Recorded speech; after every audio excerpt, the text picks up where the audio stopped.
The orange glow of flames painted the night sky, turning darkness into a grotesque mockery of daylight. Margaret Thornhill ran with desperate speed, her breath coming in ragged gasps, her arms clutching her 8-year-old daughter tightly against her chest. Behind them, their homestead burned, the crackling of timber drowned by screams that were suddenly, horrifically silenced. "Mama!" The child whimpered, her small fingers digging into Margaret's shoulders. "Shh, Rose, not a sound," Margaret whispered, her voice steady, despite the terror that threatened to overwhelm her. They had almost reached the tree line behind their home when two shadows detached from the darkness. The warriors appeared as if conjured from the smoke itself, their painted faces gleaming in the firelight. One raised a bow. Margaret turned, using her body as a shield. The arrow struck her shoulder with a sickening thud. She staggered, but didn't fall, didn't scream. Instead, she set her daughter down behind her, her movements deliberate despite the arrow protruding from her flesh. "When I say so, run to the creek bed," Margaret murmured, her eyes never leaving the advancing warriors. "Follow it east until you reach the Miller farm. Don't stop for anything." The child's green eyes widened in terror. "I won't leave you." Margaret's hand slipped beneath her apron, emerging with a knife, a blade she'd carried since her own childhood. As the first warrior approached, she lunged with surprising speed, burying the knife deep in his chest. He fell back with a grunt of surprise. "Run, Rose Che!" Margaret screamed, using every second the surprise attack had bought. The girl bolted her small legs, carrying her toward the darkness beyond the burning homestead. She ran blindly, tears streaming down her face, her red hair flying behind her like a battle flag. The sound of her mother's final scream tore through the night, stopping Rose in her tracks. She turned, unable to abandon her mother, despite the command. Through the flames, she saw Margaret fall, a spear through her chest. Above her stood a tall warrior, his face painted in red and black stripes, a distinctive scar cutting across his left cheek to his jaw. He yanked his weapon free and turned his eyes, catching the movement of the child watching from the shadows. Rose ran. Rose Thornhill jolted awake, her heart hammering against her ribs like a trapped animal. Sweat plastered her nightgown to her skin, despite the cool spring air filtering through the open window of her room at Fort Davis. The same nightmare. Always the same. 12 years had dulled many memories, but not this one. Never this one. She pushed herself upright, brushing damp copper strands away from her face. Outside, the first hints of dawn outlined the mountain peaks surrounding the fort. Another day was beginning in the westernmost outpost of Texas. Another day of carrying the weight of survival while hiding the ember of vengeance that had kept her alive all these years. Rose poured water from the ceramic pitcher into the basin on her dresser and splashed her face. The cold shock chased away the last lingering images of fire and blood. In the small mirror hanging above, she studied her reflection. A young woman of 20 with sharp cheekbones, determined green eyes, and a stubborn set to her jaw. Her mother's features stared back at her, a constant reminder of what had been lost. A knock at her door broke the moment of reflection. "Rose, are you decent? The patrol's returned, and Uncle wants you downstairs." The voice belonged to her cousin Abigail, soft and perpetually apologetic. "I'll be right there," Rose called back quickly, exchanging her nightgown for a simple blue dress. She braided her hair efficiently, movements practiced from years of hurry. Fort Davis hummed with activity as Rose descended the stairs of the commanding officer's quarters. The fort had grown considerably in the 12 years she'd lived there, expanding from a simple military outpost to a small settlement with permanent structures, a trading post, and even a small church. Nestled in a canyon between the Davis Mountains, the fort served as a vital protection point along the San Antonio-El Paso road, guarding travelers against Comanche and Apache raids. Rose paused on the bottom step, taking in the scene before her. Soldiers moved with purpose across the parade ground, their blue uniforms dusty from the trail. Pack mules were being unloaded supplies, carried to the storehouse. The blacksmith's hammer rang out in a steady rhythm from his shop near the stables. As the niece of Colonel James Whitlock Rose occupied an unusual position, neither fully military nor completely civilian. She had learned to navigate this world of men and violence with careful precision, keeping her own counsel and biding her time.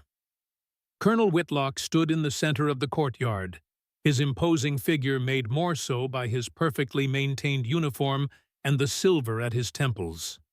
Beside him stood Captain Samuel Hayes, dusty and trail-worn, having just returned with his men from patrol. "There you are," the colonel said as Rose approached. "Samuel has news from the Northern Territories." Rose nodded a greeting to Hayes, a man she'd known since her arrival at the fort as a traumatized child. He'd been a lieutenant, then fresh-faced and idealistic. 6 years on the frontier had hardened him considerably, etching permanent lines around his eyes and mouth. Yet occasional glimpses of that younger man remained, in the way he still removed his hat in her presence, in his quiet insistence that his men treat the peaceful Indian bands with respect. "Miss Thornhill," Hayes acknowledged with a curt nod. "We tracked a war party for 3 days. They hit Jenkins's ranch. Bombed then Wallace's trading post. 27 dead, including women and children." Rose felt the familiar cold settle in her stomach at the news. "Kiowa?" she asked, though she already suspected the answer. "Comanche," Hayes replied, his voice tight with contained anger. "But not running Elks, people. They've been peaceful since the treaty. These warriors rode under a new leader. The survivors called him Eagle's Shadow." The name meant nothing to Rose, but something in Hayes's tone made her straighten. "He's organized tactical," Hayes continued. "Strikes with precision, then disappears. We nearly had them at the Red Fork Crossing, but they separated into smaller groups.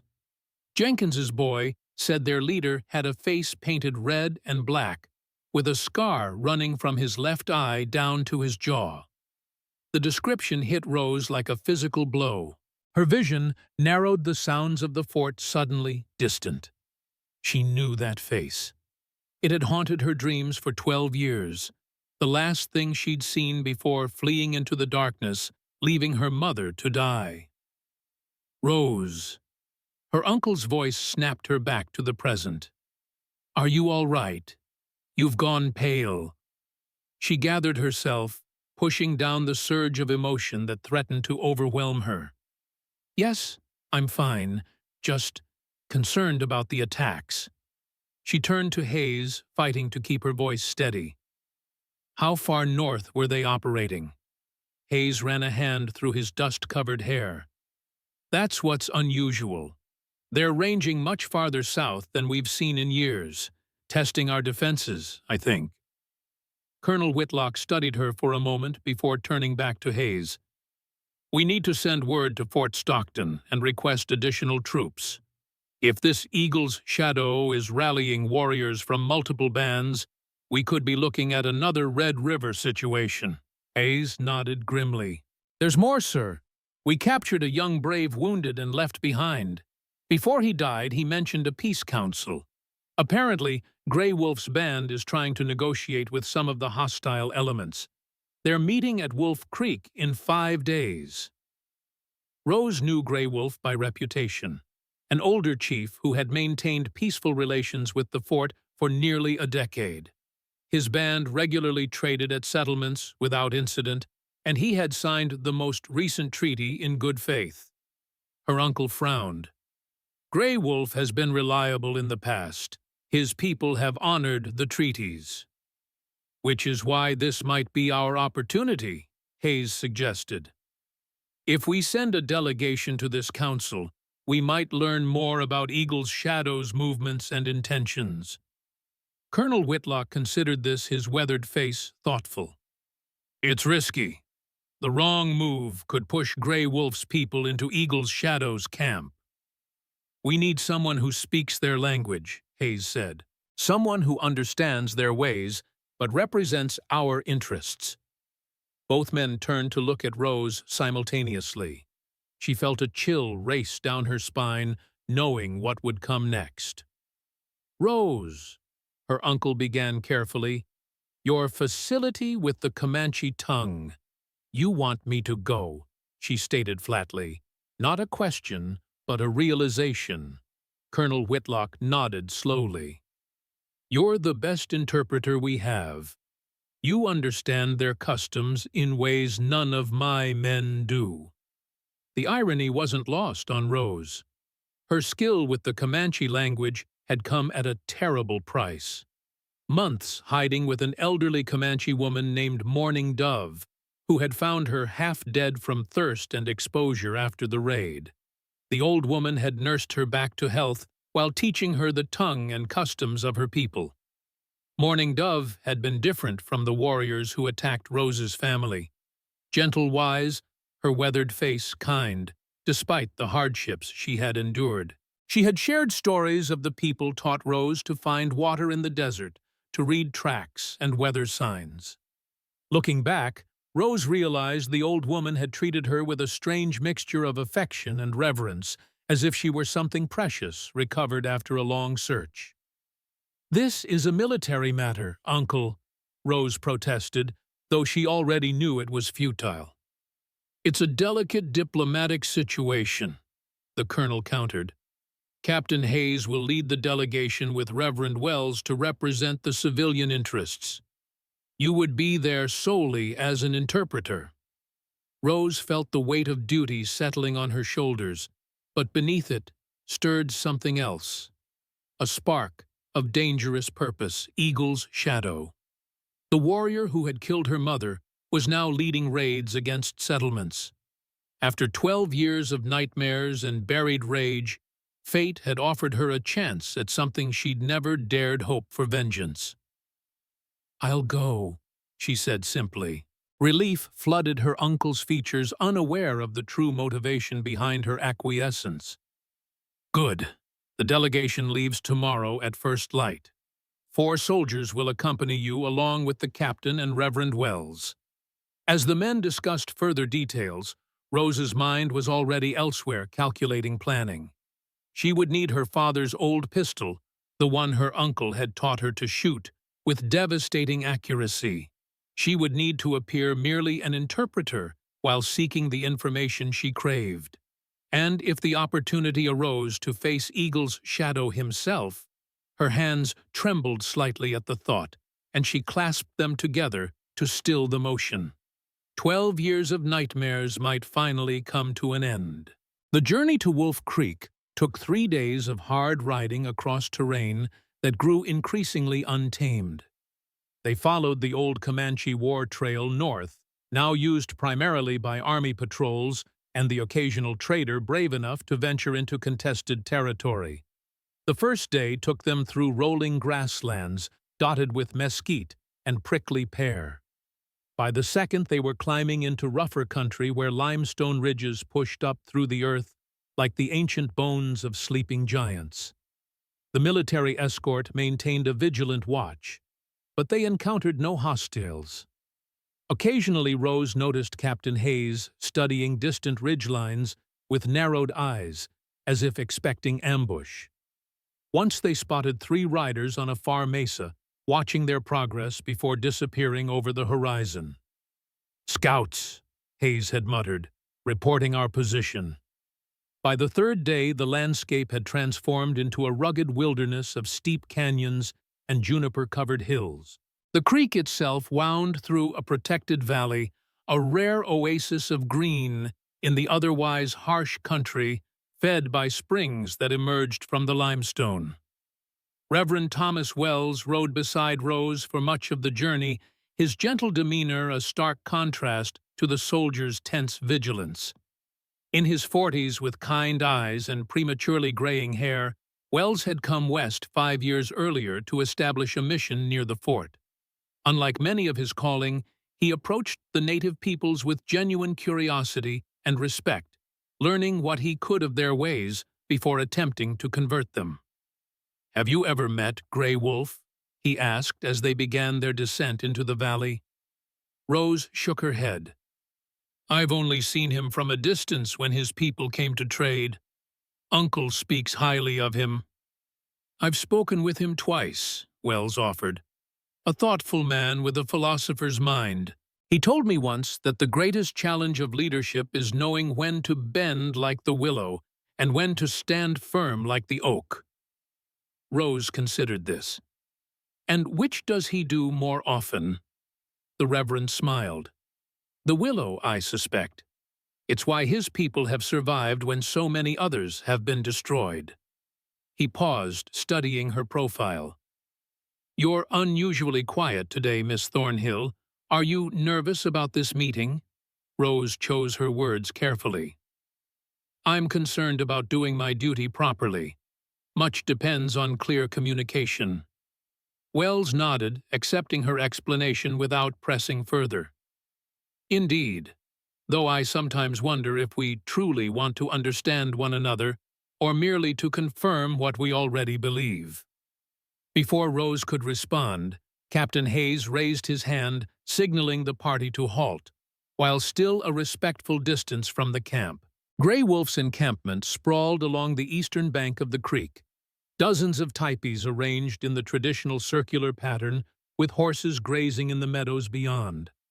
Smoke from cooking fires rose in thin columns against the clear blue sky. "Remember, we're guests here," Hayes reminded the soldiers. "No weapons drawn unless I give the order." Rose adjusted her riding skirt and straightened in the saddle. She'd opted for practical attire, a split skirt that allowed her to ride astride a sturdy blouse and a wide-brimmed hat that protected her fair skin from the relentless Texas sun. Beneath her jacket, her father's pistol rested in a concealed holster, a precaution her uncle had insisted upon, though military protocol suggested the interpreter remain unarmed. As they approached, warriors emerged from the camp mounted on painted ponies. They formed a line, watching the delegation with impassive faces. At their center rode an older man with graying hair worn in 2 long braids, his face deeply lined by age and sun. Grey Wolf, the band's chief. Rose straightened in her saddle as they drew closer. The greeting would set the tone for the entire visit, and she knew the precise words needed. When they were within speaking distance, she raised her hand palm forward in the traditional greeting. "Numunu maithabekwahini," she called out in flawless Comanche.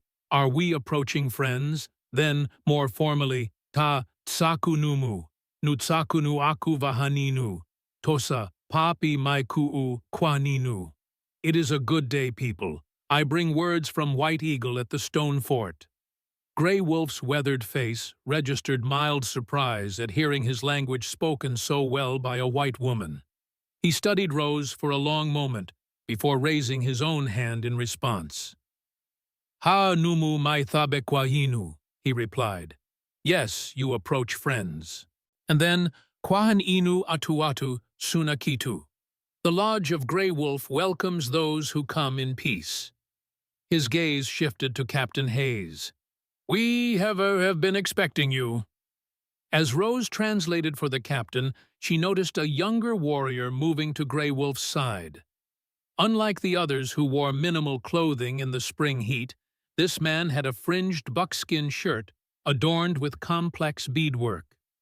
His black hair was cut shorter than traditional style, and when he turned to look at the delegation, Rose noticed a distinctive scar that pulled up one corner of his mouth, giving him a perpetual half-smile that didn't reach his eyes.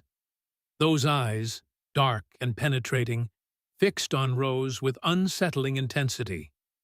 There was something in his gaze beyond the usual wariness toward whites, something assessing and intelligent that made her skin prickle with awareness. Grey Wolf gestured toward the encampment. "Come, we will speak in the council lodge after you have rested and taken refreshment." As Rose translated, the scarred warrior continued watching her. When the delegation was escorted into the camp, he rode alongside, maintaining a careful distance, but never taking his eyes off her. The back of Rose's neck tingled with awareness, a sensation both unsettling and oddly familiar. Women paused in their work to observe the newcomers, their expressions guarded but curious. Children peeked from behind teepees, some pointing at the strangers, before being hushed by their elders. The delegation was shown to a large teepee set slightly apart from the others. Inside, fresh hides covered the ground, and a small fire burned in the central pit, despite the warm spring day. Captain Hayes organized the soldiers into shifts, ensuring someone would be awake at all times. Reverend Wells busied himself arranging his personal effects with meticulous care. "Miss Thornhill," he said as Rose entered the teepee after securing her horse, "I must say your command of their language is remarkable. I've been studying it for years, but I fear my pronunciation causes more amusement than communication." Rose offered a small smile. "It was a necessity, Reverend. After my parents—" She let the sentence trail off, unwilling to revisit those memories more than she already had. The Reverend nodded sympathetically. "Of course. God works in mysterious ways, turning even our greatest trials into tools for His purpose." Rose bit back a retort about what divine purpose could possibly be served by the slaughter of innocents. Instead, she excused herself to walk around the camp, ostensibly to stretch her legs after the long ride. In truth, she hoped to gather information, anything that might lead her closer to Eagle's shadow. The Comanche women watched her with open curiosity as she passed. White women were rare in their camps, and one who spoke their language rarer still. Children darted between the teepees, some pointing and giggling, before being hushed by their mothers. Rose kept her posture relaxed, her hands visible, offering small smiles when eyes met hers. She noticed details that others might miss. The quality and abundance of the horses indicating prosperity. The presence of metal cooking pots and tools from trading. The fact that while most men carried traditional weapons, several had rifles carefully wrapped and stored near their lodges. This was a band that balanced the old ways with pragmatic adaptation. As she approached a group of women scraping a fresh hide, one looked up and smiled hesitantly. "Tsa'ku'uha, are you well?" Rose nodded, returning the greeting. "Ha, nu tsa'ku'u, ura haitsi." "Yes, I am well. And you?" The woman's smile widened, revealing a missing tooth. "Tsa'ku'u, nu nakuraipi." "I am called by the bear." Rose introduced herself with the Comanche name Morning Dove had given her. "Wukatsinu," Bright Eyes. The women exchanged glances at this, a ripple of whispers passing between them. One of the older women frowned slightly, then asked, "Hakai numu maikuhu nanisunaiku, who taught you our tongue, kotsoteka ku hipekwahipu, tuputsu parapa maiku'u." A buffalo eater woman. Her name was Morning Dove. The older woman's eyes widened slightly. She turned to the others, speaking too rapidly for Rose to follow completely, though she caught references to the one who was lost and the old prophecy. Before Rose could ask what this meant, a voice spoke behind her in English, as flawless as her Comanche. "You move like someone who knows our ways." Rose turned sharply to find the scarred warrior standing several paces away. Up close, she could see his scar more clearly, a jagged line that ran from the corner of his mouth up his cheek. Despite this disfigurement, his features were striking. High cheekbones, a strong jaw, and those penetrating dark eyes that seemed to look through her rather than at her. "You speak English?" she replied, unable to keep the surprise from her voice. The hint of a smile touched his lips, pulling strangely at his scar.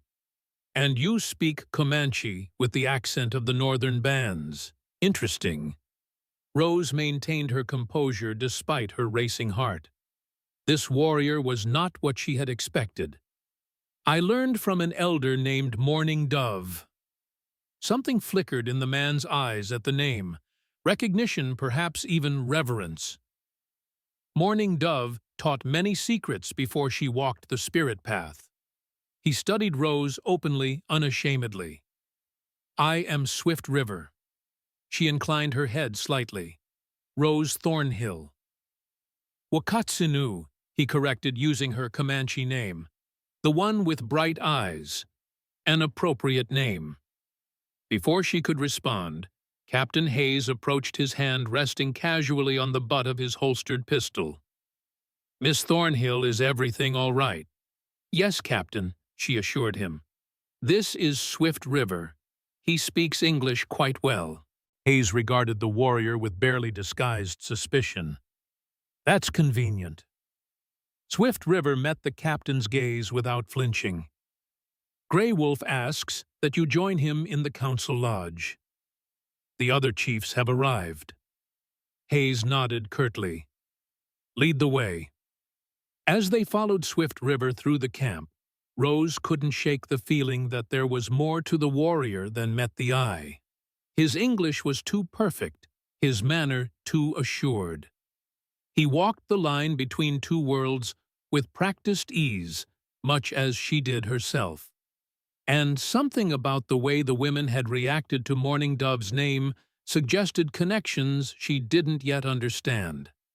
The council lodge was the largest structure in the camp, able to accommodate several dozen men seated in a circle. When they entered, Rose noted that Grey Wolf sat at the position of honor, with 3 other chiefs arranged to his right. The delegation was directed to sit opposite them. Swift River took his place slightly behind Grey Wolf, the position of a trusted advisor rather than a chief himself. As the ceremonial pipe was lit and passed, Rose observed the chiefs carefully. Besides Grey Wolf, she recognized Black Hawk, an older chief known for his wisdom and Standing Bear, whose reputation as a fierce warrior had diminished only slightly with age. The third chief was younger, with a hawkish face and cold eyes that seemed to measure everyone for weakness. This, she learned through whispered translations to Captain Hayes, was Stone Hand, a rising war chief whose band controlled the territories to the north. The formal greetings completed, Grey Wolf spoke. "We welcome our white brothers to this council. We gather to speak of peace, while dark clouds gather on the horizon." Rose translated, keeping her voice steady and her translation precise. This was the role she had agreed to play, a bridge between two worlds, neither of which fully accepted her.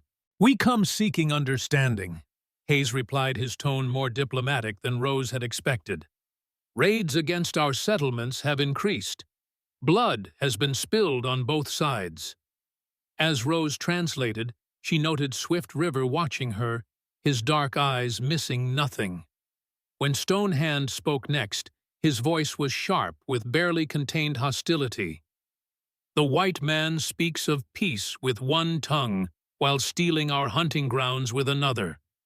Now a new voice rises among our people, calling for unity against the invaders." Rose's pulse quickened. "Is this the one they call Eagle's Shadow?" she asked before translating, unable to contain herself. Stonehand's eyes narrowed at her interruption. "You know of him? We know he leads raids against innocent families." Captain Hayes interjected, his patience clearly wearing thin. "Women and children murdered in their beds." Rose translated, though she suspected Swift River was understanding every word in English. The tension in the lodge thickened perceptibly. Grey Wolf raised his hand for silence. "Eagle's Shadow is not of my band, but his words find willing ears among the young men who see no future but war. He moves between the bands, gathering warriors who believe the only path forward is to drive all whites from our ancestral lands. As the council continued, the divisions became clear. Grey Wolf and Black Hawk favored continued peace, believing their people's survival depended on adaptation. Standing Bear remained non-committal, while Stonehand spoke with increasing fervor about the need to stand against further encroachment. Throughout it all, Swift River remained silent, watching and listening. Only once did he lean forward to whisper something in Grey Wolf's ear, causing the old chief to nod thoughtfully. When the council adjourned until the following day, Rose felt drained. The diplomatic dance had revealed little concrete information about Eagle's shadow or his whereabouts, only that he moved between bands gathering support for a larger conflict. As they left the lodge, Swift River appeared at her side again. "The white captain fears what he does not understand," he observed quietly. "Captain Hayes has seen the aftermath of raids," Rose replied, keeping her voice neutral. "Fear is a natural response to violence." Swift River's expression hardened slightly. "As is violence a natural response to fear." He glanced toward where Stonehand was mounting his horse. "Some wounds never heal. They fester until the poison spreads through the entire body." The cryptic statement hung in the air between them.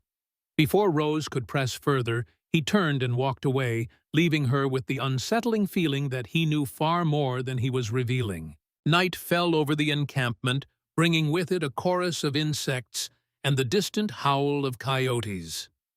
Inside the delegation's teepee, Captain Hayes reviewed the day's proceedings with Reverend Wells, while the soldiers cleaned their weapons with practiced efficiency. "They're hiding something," Hayes concluded, frustration evident in his voice. "This Eagle's shadow is gathering forces for something big, and Grey Wolf knows more than he's saying." Reverend Wells sighed.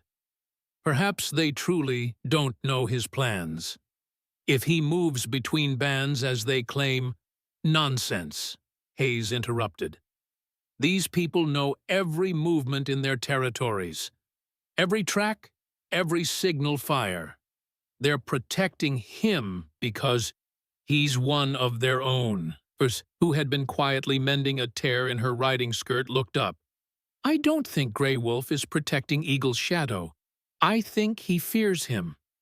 Hayes considered this. "Fear can be useful if we apply the right pressure." "With respect, Captain," Rose interrupted, "threats will only push Grey Wolf's band toward Eagle's shadow, not away from him." Hayes gave her a measured look. "You seem to have developed quite an understanding of the situation, Miss Thornhill."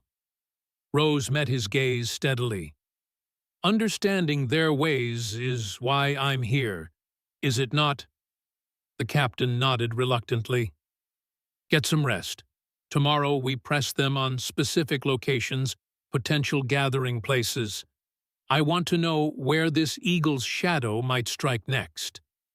As the others prepared for sleep, Rose found herself too restless for slumber. The proximity to information about her mother's killer kept her mind racing with possibilities.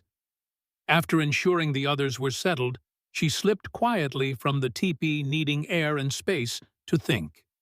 The night was cool and clear, the Milky Way stretching across the sky like a river of stars. Rose wrapped her shawl tighter around her shoulders and walked toward the creek, staying within sight of the camp, but seeking a moment of solitude.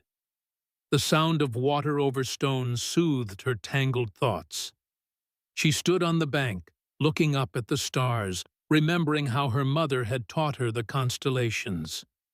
Margaret Thornhill had been an educated woman, bringing books and knowledge to the frontier. She had wanted more for her daughter than survival.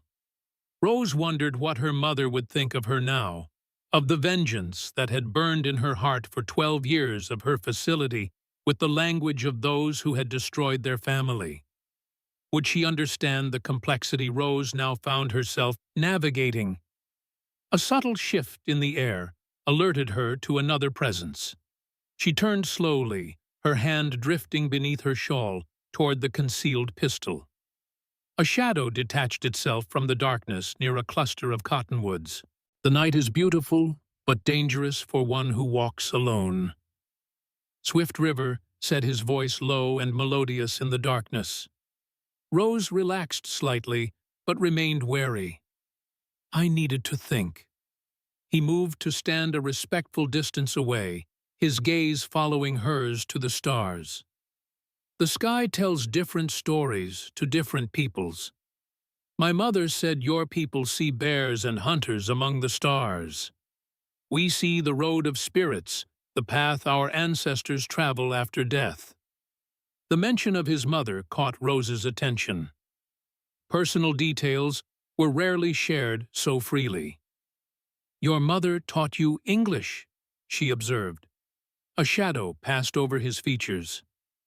She was not Comanche by birth. The revelation hung in the air between them. A white woman who had become part of the tribe, whether by choice or capture, Rose couldn't be sure. Either way, it explained his perfect English and his ability to move between cultures with such apparent ease. You seek Eagle's shadow, Swift River said, suddenly turning to face her directly. It wasn't a question. Rose tensed. The army seeks information on all hostile elements. Swift River's dark eyes seemed to see right through her carefully constructed facade. No, you seek him. There is a fire in you when his name is spoken. A hunger. She took a step back, unnerved by his perception. You don't know me. I know the look of vengeance, he replied quietly. I have seen it in my own reflection. The admission created an unexpected connection between them, a recognition of shared purpose that Rose hadn't anticipated. She hesitated, then decided to risk a more direct approach. Do you know where he is? I know many things about Eagle's shadow, Swift River said carefully, including that he will not be found unless he wishes it. He's killed innocent people, Rose pressed, struggling to keep her voice even. Children. Swift River's expression darkened, a flash of something raw and painful crossing his features before being carefully masked. There are no innocents in a war, only those who have not yet suffered. He paused, studying her face in the moonlight. What did he take from you? The direct question caught Rose off guard. For a moment, she considered lying, maintaining her cover as a simple interpreter. But something in Swift River's gaze compelled honesty, perhaps the recognition that he, too, carried secrets. Everything, she answered softly. He killed my mother. I was 8 years old. I watched him do it. Swift River was silent for a long moment, his face unreadable in the shadows. When he finally spoke, his voice had changed, becoming somehow more intimate, as if sharing a confidence. The raid on Miller's Creek settlement, 12 summers ago. Rose's breath caught in her throat. How did you know? Instead of answering directly, Swift River studied her with an intensity that made her skin prickle with awareness. His hand moved slowly, not toward a weapon, but toward her face. She remained perfectly still as he touched a strand of her copper hair that had escaped her braid, the gesture strangely reverent. Hair like fire, eyes like spring leaves, he murmured. I have heard this description before. Before she could demand explanation, the snap of a twig alerted them to another presence. Swift River dropped his hand and stepped back, his expression closing like a shuttered window. A moment later, one of the soldiers from the delegation emerged from the trees. Miss Thornhill, the young man called, his hand resting on his holstered pistol. Captain Hayes was concerned when he found you missing. I'm fine, Private, she assured him. Just getting some air." The soldier eyed Swift River with undisguised suspicion. "You should return to the teepee, ma'am. It's not safe." Rose glanced at Swift River, whose face had resumed its impassive mask. "We'll continue our conversation another time," she said to him in Comanche. He nodded once, then melted back into the shadows with silent grace, leaving Rose with far more questions than answers, and the unsettling sense that her quest for vengeance had just become infinitely more complicated. Sleep eluded Rose that night. Swift River's words echoed in her mind, along with the strange recognition in his eyes when she'd mentioned her mother's death. He knew something specific about that night 12 years ago. But whether he was ally or enemy remained unclear. The morning brought no clarity. Rose rose with the dawn, plaiting her hair with practiced fingers, while her thoughts churned. The second day of the council would begin soon, and she needed to maintain her composure despite the turmoil within. Outside the camp was already active. Women tended cooking fires, children carried water from the creek, and warriors gathered in small groups speaking in low tones that ceased when the white delegation approached. The morning council began with the same ceremonial rituals as before, but Rose sensed a change in the atmosphere. Stonehand was notably absent, his place in the circle empty. When she quietly asked about this, Grey Wolf explained that the war chief had departed before dawn, claiming urgent matters required his attention. "A convenient excuse," Captain Hayes muttered when she translated. The discussions that followed were frustratingly circular. Grey Wolf spoke of his commitment to peace, while avoiding specific details about hostile bands. Black Hawk offered philosophical observations about the changing times, but little practical information. Standing Bear remained mostly silent, his weathered face giving nothing away. Throughout it all, Swift River watched Rose with that same penetrating gaze. Occasionally he would whisper to Grey Wolf, who would nod or shake his head in response. Whatever their relationship, it was clear the older chief valued Swift River's counsel. When the council broke for the midday meal, Rose found herself approached by a young Comanche woman carrying a basket of food. The woman spoke softly, inviting Rose to join the other women by the cooking fires. It was a peace offering of sorts, an acknowledgement of her unusual position between worlds. Rose accepted, following the woman to where several others sat preparing food. They regarded her with curious eyes, but not unfriendly ones. As she sat among them, accepting a wooden bowl of stew, she felt a momentary sense of belonging that had eluded her at the fort. The women spoke among themselves occasionally, including her in their conversation. They asked about her hair, about the fort, about whether she had a husband. Rose answered their questions with care, aware that everything she said would be repeated throughout the camp. Yet there was genuine curiosity in their queries, an attempt to place her within their understanding of the world. "Your hands are soft," observed an older woman, touching Rose's palm briefly. "But your eyes are not." Rose wasn't sure how to respond to this, but the woman didn't seem to expect an answer. Instead, she continued preparing a medicine bundle, her gnarled fingers moving with surprising dexterity. As she worked, she began to hum softly, a melody that stirred something in Rose's memory.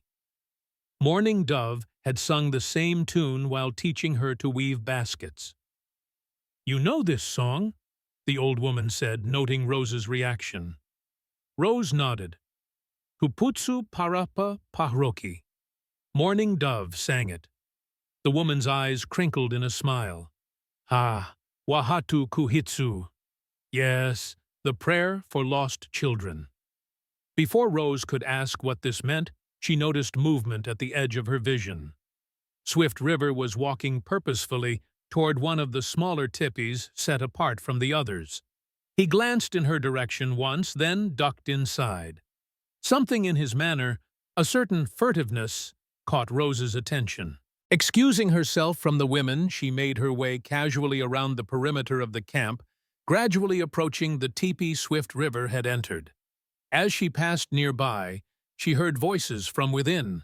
Swift River's and another she didn't recognize speaking rapidly in Comanche. "Must warn the others," the unknown voice was saying. "Stone Hand rides to join him." "How many warriors?" Swift River asked. 20, perhaps more. They believe the time is now with the soldiers spread thin." Rose slowed her pace, straining to hear more.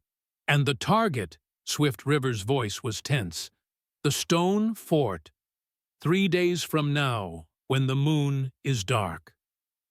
Fort Davis. They were planning an attack on Fort Davis, where her uncle and cousin remained protected by a skeleton garrison with most of the troops out on patrol. Rose's blood ran cold. She needed to warn Captain Hayes immediately. She had turned to leave when a hand clamped over her mouth from behind an arm like iron wrapping around her waist. She struggled instinctively, kicking backward, but her captor was too strong. "Be still," Swift River's voice hissed in her ear, "or they will hear you." Rose froze, her heart pounding against her ribs. Swift River dragged her away from the teepee into the space between structures where they wouldn't be easily seen. When they were sufficiently hidden, he released her mouth, but kept his arm around her waist, holding her firmly against him. "You have a dangerous habit of appearing where you shouldn't," he murmured, his breath warm against her ear. Rose twisted in his grasp, facing him with anger overriding fear. "You're planning an attack on Fort Davis," she accused in a fierce whisper. Swift River's expression remained impassive. "I plan nothing. I gather information as you do." "I heard you," she insisted. "Stone Hand is joining Eagle's Shadow to attack the fort." "And what will you do with this information?" he asked, studying her face intently. "Run to your captain. Start a war." "I'll save innocent lives," Rose retorted. Swift River's grip on her loosened slightly, but he didn't release her. "There is more happening than you understand, Rose Thornhill. More layers to this conflict than your captain can see." Something in his tone, a certain urgency, a hint of genuine concern, made her pause. "What do you mean?" His dark eyes searched hers, as if making a decision. Finally, he spoke, his voice low and urgent. "Meet me tonight, after the camp sleeps, by the lightning-struck oak beyond the creek. Come alone." "Why would I trust you?" Rose demanded. The corner of his mouth that wasn't affected by his scar quirked upward in a wry half-smile. "Because I could have called the camp down on you as a spy just now, but I didn't." Rose couldn't argue with that logic, but suspicion still clouded her judgment. "How do I know this isn't a trap?" Swift River released her, completely stepping back. "You don't, but if you want answers about Eagle's Shadow, about what really happened that night at Miller's Creek, you'll come." The mention of that night sent a jolt through Rose. Before she could press him further, voices approached, and Swift River melted away into the bustling camp as silently as he had appeared, leaving Rose with a decision that could either lead her to the vengeance she sought or into a deadly trap. Captain Hayes took the news of the planned attack with grim satisfaction, as if it confirmed everything he'd suspected about the Comanche's duplicity. "We leave at first light," he announced to the delegation. "I'll inform Grey Wolf that we've concluded our business here." "Shouldn't we gather more intelligence?" Rose suggested, carefully omitting her planned meeting with Swift River. "Find out exactly how many warriors Eagle's Shadow has gathered their approach route." Hayes gave her a measured look. "Our priority is warning the fort, Miss Thornhill. Colonel Whitlock needs time to prepare defenses." "Of course," Rose agreed, knowing she couldn't push further without raising suspicion. Yet as she helped the soldiers prepare for their morning departure, Rose noticed Hayes watching her with an intensity that hadn't been there before. When she caught his gaze, he didn't look away. "You've become quite valuable to this mission, Miss Thornhill," he said, his tone casual, but his eyes sharp. "More so than I anticipated." Rose kept her expression neutral. "I'm merely fulfilling my duty as interpreter." Hayes nodded slowly. "And excellently, too. Though I wonder what else you might have learned through your conversations with the Comanche." The implication was clear. He suspected she was withholding information. Rose met his gaze directly. "My loyalty is to the fort and its people, Captain. I would never endanger them." "I don't doubt that," Hayes replied. "But loyalty is a complex thing, especially for someone with your unique history." The subtle emphasis made Rose's spine stiffen. What exactly did Hayes know about her past? Before she could respond, Reverend Wells approached, unknowingly diffusing the tension. "Captain, I believe we should express our gratitude to Grey Wolf before departing," the Reverend suggested. "It would be diplomatic to acknowledge his hospitality." Hayes nodded curtly. "Of course. We'll observe the proprieties." As the Reverend moved away, Hayes fixed Rose with one last significant look before turning to organize the final preparations. Rose released a breath she hadn't realized she was holding.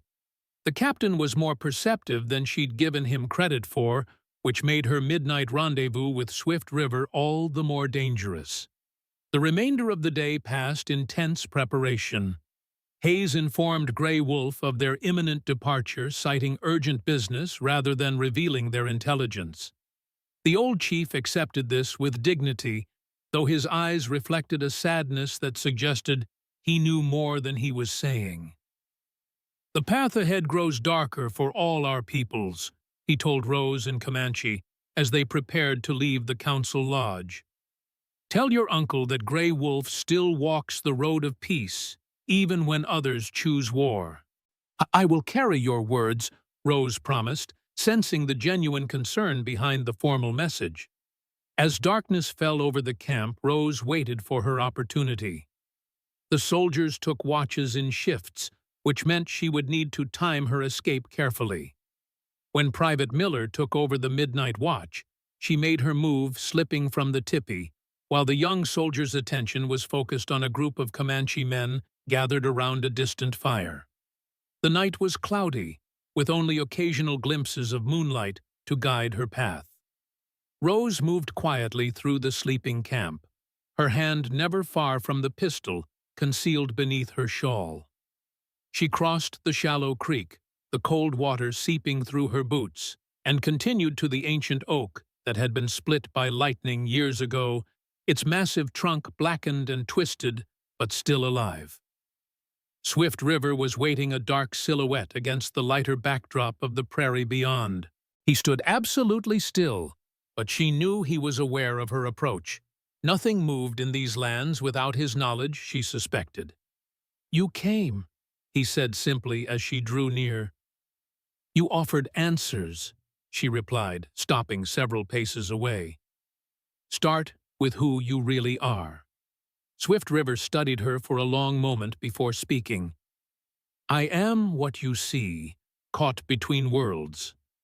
My father was a great warrior, my mother, a captured white woman who chose to stay with him even when she could have returned to her people." "And your loyalty?" Rose pressed. "To truth," he answered, his voice carrying conviction. "Not to Eagle's shadow, if that's what you're asking." Rose took a step closer, narrowing the distance between them. "You know who he is. You know what he did at Miller's Creek." Swift River nodded slowly, his face solemn in the intermittent moonlight. "I know who he is, I know what he's done, and I know why you hunt him." "Then tell me," Rose demanded, her patience wearing thin. "Where can I find him? First you must understand what you're walking into." Swift River cautioned. "Eagle's shadow is not merely a war chief. He is my half-brother." The revelation hit Rose like a physical blow. She stared at Swift River, searching his features for any sign of deception, and finding none. "Your brother," she repeated the words bitter on her tongue. "By my father, not my mother," Swift River clarified.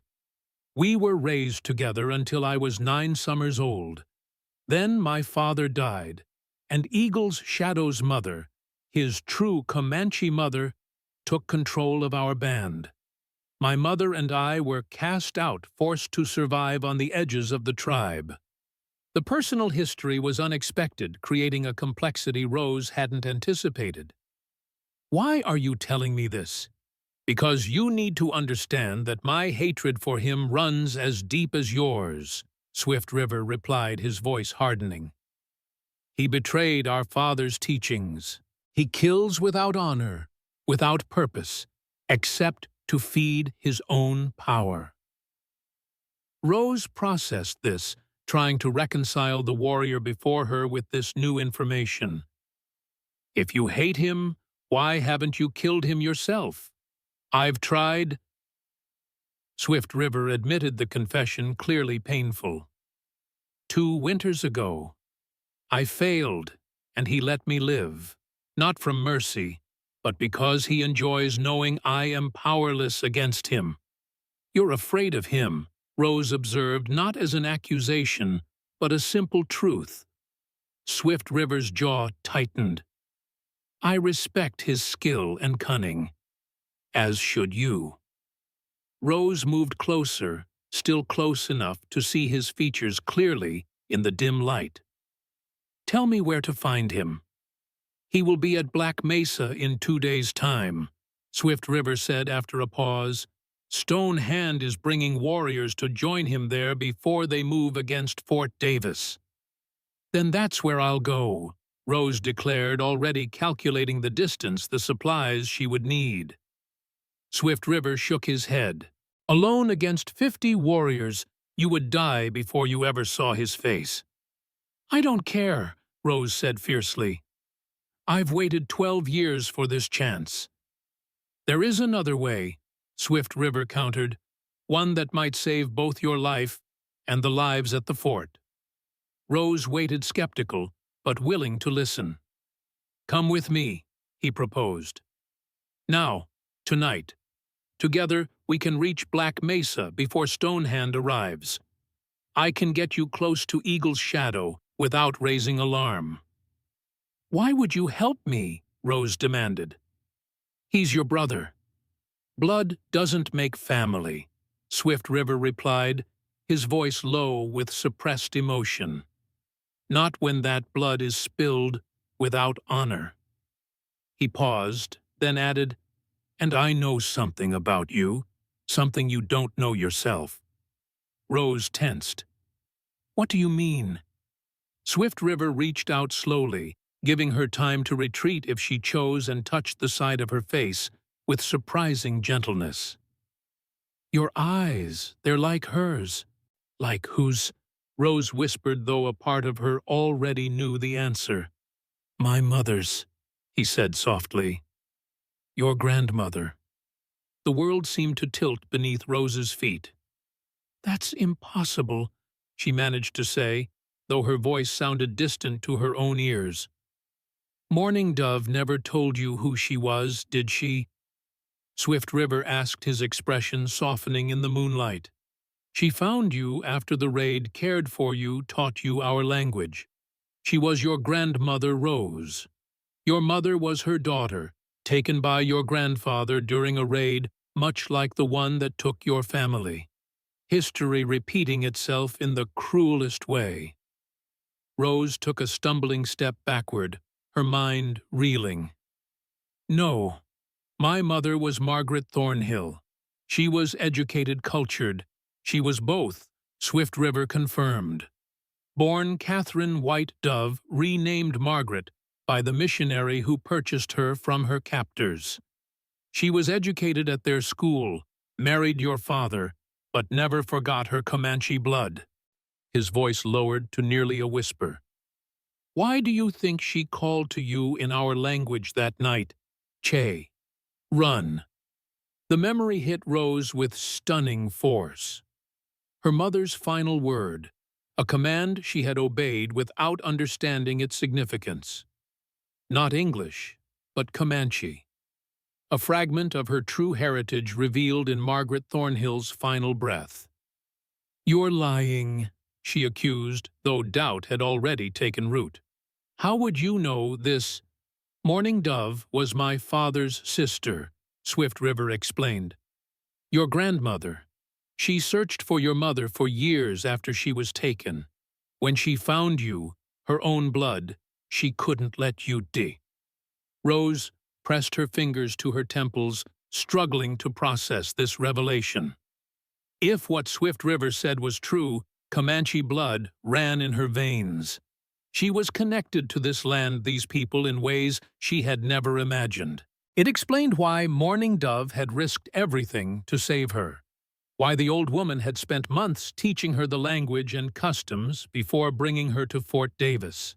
She remembered how Mourning Dove's weathered hands had carefully braided her hair, the old woman's eyes misting as she touched the copper strands, how she had told Rose stories of the people that seemed more like memories than lessons, the way she had pressed her palm to Rose's cheek before leaving her at the fort, murmuring words Rose hadn't understood, then "Numu tsakunumukaru tositsi." "Remember who you are, little flower. Why tell me this now?" she asked, her voice barely audible. "Because you deserve to know who you are before you choose your path," Swift River answered. "And because Eagle's shadow knows. He killed your mother, not just because she was a settler, but because she was Comanche who chose to live among the whites. In his eyes, the greatest betrayal." Rose felt tears burning behind her eyes for the first time in years. "Does Gray Wolf know?" Swift River nodded. "The elders know. It's why they accepted you into the camp so easily." He hesitated, then added, "There is more. An old prophecy speaks of a twig snapped in the darkness beyond the oak," and Swift River tensed his hand, moving to the knife at his belt. "Someone followed you," he whispered. Rose turned her hand, finding her concealed pistol. "Captain Hayes." "No." Swift River replied, his voice tight. "Stone Hand has returned." Before Rose could respond, figures emerged from the shadows. 5 warriors with painted faces and weapons drawn. At their center stood a tall man with hawkish features, his cold eyes fixed on Swift River. "The half-blood speaks with the white woman in darkness," Stone Hand said in Comanche, his voice carrying contempt. "What secrets do you share, son of the captive?" Swift River positioned himself slightly in front of Rose, his posture deceptively casual despite the danger. "We speak of the weather, Stone Hand. It appears a storm approaches." The war chief's lip curled in a sneer. "You mock me while you betray your people." He switched to heavily accented English, ensuring Rose would understand. "You warn her of our plans. I heard you." Rose kept her expression neutral, though her heart raced. Being discovered alone with Swift River would appear treacherous to both sides of this conflict. "The only betrayal here is yours, Stone Hand," Swift River replied calmly. "Gray Wolf seeks peace while you plot with Eagle's shadow behind his back." Stone Hand's eyes narrowed. "Eagle's shadow understands what Gray Wolf has forgotten, that the white man only respects strength. Their words of peace are as empty as the wind." "And yet here you stand," Swift River countered, "ready to kill a woman who came under flag of truce. Where is the honor in that?" The question seemed to give Stone Hand pause. After a tense moment, he lowered his weapon slightly. "She will return to her people," he declared, "and tell them what she has seen, that the Comanche are not divided, that we stand together against those who would take our lands." Rose recognized the implicit threat. She was being allowed to live so she could carry a message of intimidation. Before she could respond, Swift River spoke. "She will return, and you will not follow," he said with quiet authority. "This one is under my protection." Stone Hand laughed a harsh sound in the night stillness. "Your protection, you who are neither white nor Comanche. He speaks for me as well," a new voice announced from the darkness. Grey Wolf emerged into the small clearing, his aged frame nonetheless commanding respect. Two warriors flanked him, their expressions grim. "What is this, grandfather?" Stone Hand demanded, using the term of respect, despite his obvious anger. "This is my camp," Grey Wolf replied simply, "where my word is still law." He turned to Rose, switching to English. "You should return to your people now. Daughter of Morning Dove's daughter, the night grows dangerous." The acknowledgement of her heritage, spoken so openly, confirmed everything Swift River had told her. Rose inclined her head respectfully to the old chief. "Thank you for your hospitality, Grey Wolf." To Swift River she said in a low voice, "What about our agreement?" His dark eyes held hers for a moment. "Return to your camp. I will find you." With one last glance at the assembled warriors, Rose turned and made her way back across the creek, feeling their eyes on her back with every step. Her mind whirled with revelations. Her Comanche blood, her grandmother's identity, Swift River's connection to both her past and Eagle's shadow. By the time she reached the delegation's teepee, slipping past the drowsy guard, one truth had crystallized from the chaos of her thoughts. She could no longer see this conflict in the simple terms of vengeance. The lines between friend and enemy, between her past and her future, had blurred beyond recognition. Dawn broke over the valley with the first hints of rose gold touching the eastern sky. Rose had not slept, her mind too full of the night's revelations. She sat on her bedroll, turning her mother's silver locket over in her hands, the one Swift River had pressed into her palm before they parted. Inside was a miniature portrait of her mother as a young woman, the colors still vivid despite the years. On the opposite side, nestled against the silver, lay a small braid of black hair tied with sinew. A Comanche memory token, Swift River had explained. Morning Dove had cut it from her daughter's hair before she was taken, carrying it for years as she searched for the child she had lost. Rose traced the delicate engraving on the locket's surface.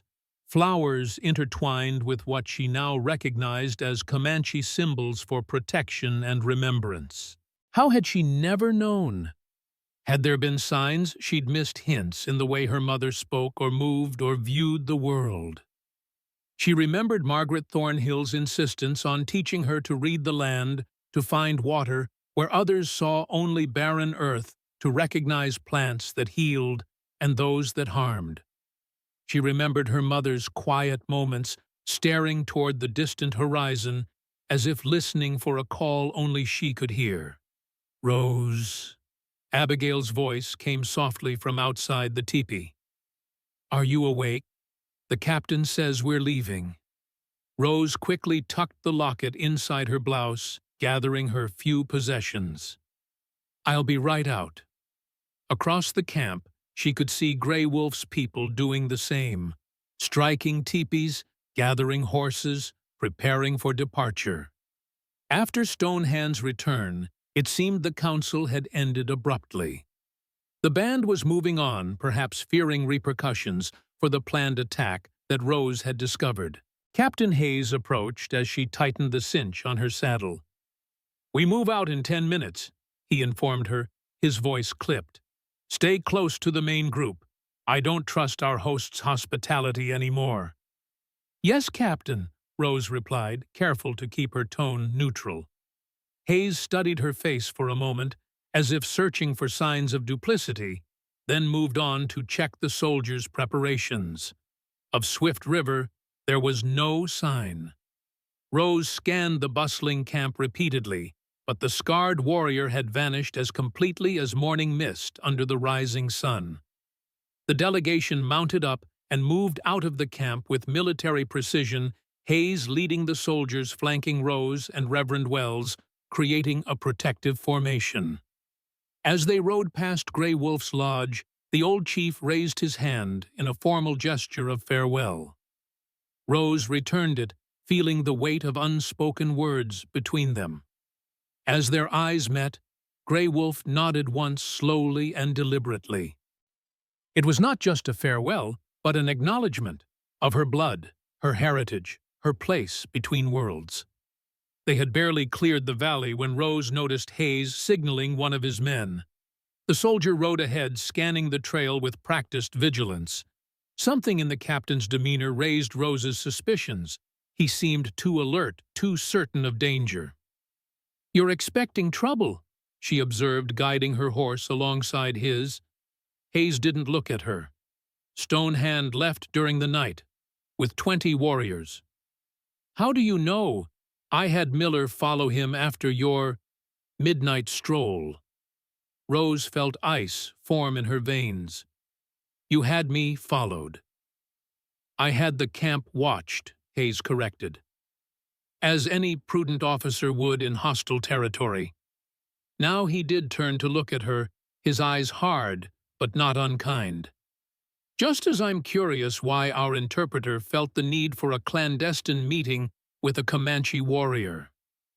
Rose met his gaze without flinching. "I was gathering information as you asked me to do." "And what information did you gather, Miss Thornhill?" Hayes asked, his voice deceptively casual. "Beyond what you've already shared about the attack on Fort Davis." Rose hesitated. How much should she reveal? Her personal connection to Swift River, to the Comanche, would only raise Hayes's suspicions further. But withholding information could be seen as treachery. "Swift River has a personal vendetta against Eagle's Shadow," she said carefully. "They're half-brothers, and there's bad blood between them." Hayes raised an eyebrow. "Family feuds among savages. How convenient." The dismissive comment stung, but Rose kept her expression neutral. "It means Swift River might be willing to help us against Eagle's Shadow." "Or he might be setting a trap," Hayes countered. "These people are masters of deception, Miss Thornhill." The irony of his statement wasn't lost on Rose. Here she was, deceiving him about her own heritage, her own motives. But before she could formulate a response, the scout ahead signaled urgently. "Riders," Hayes muttered. "Take cover." The delegation veered off the trail into a stand of juniper trees, the soldiers drawing rifles with practiced efficiency.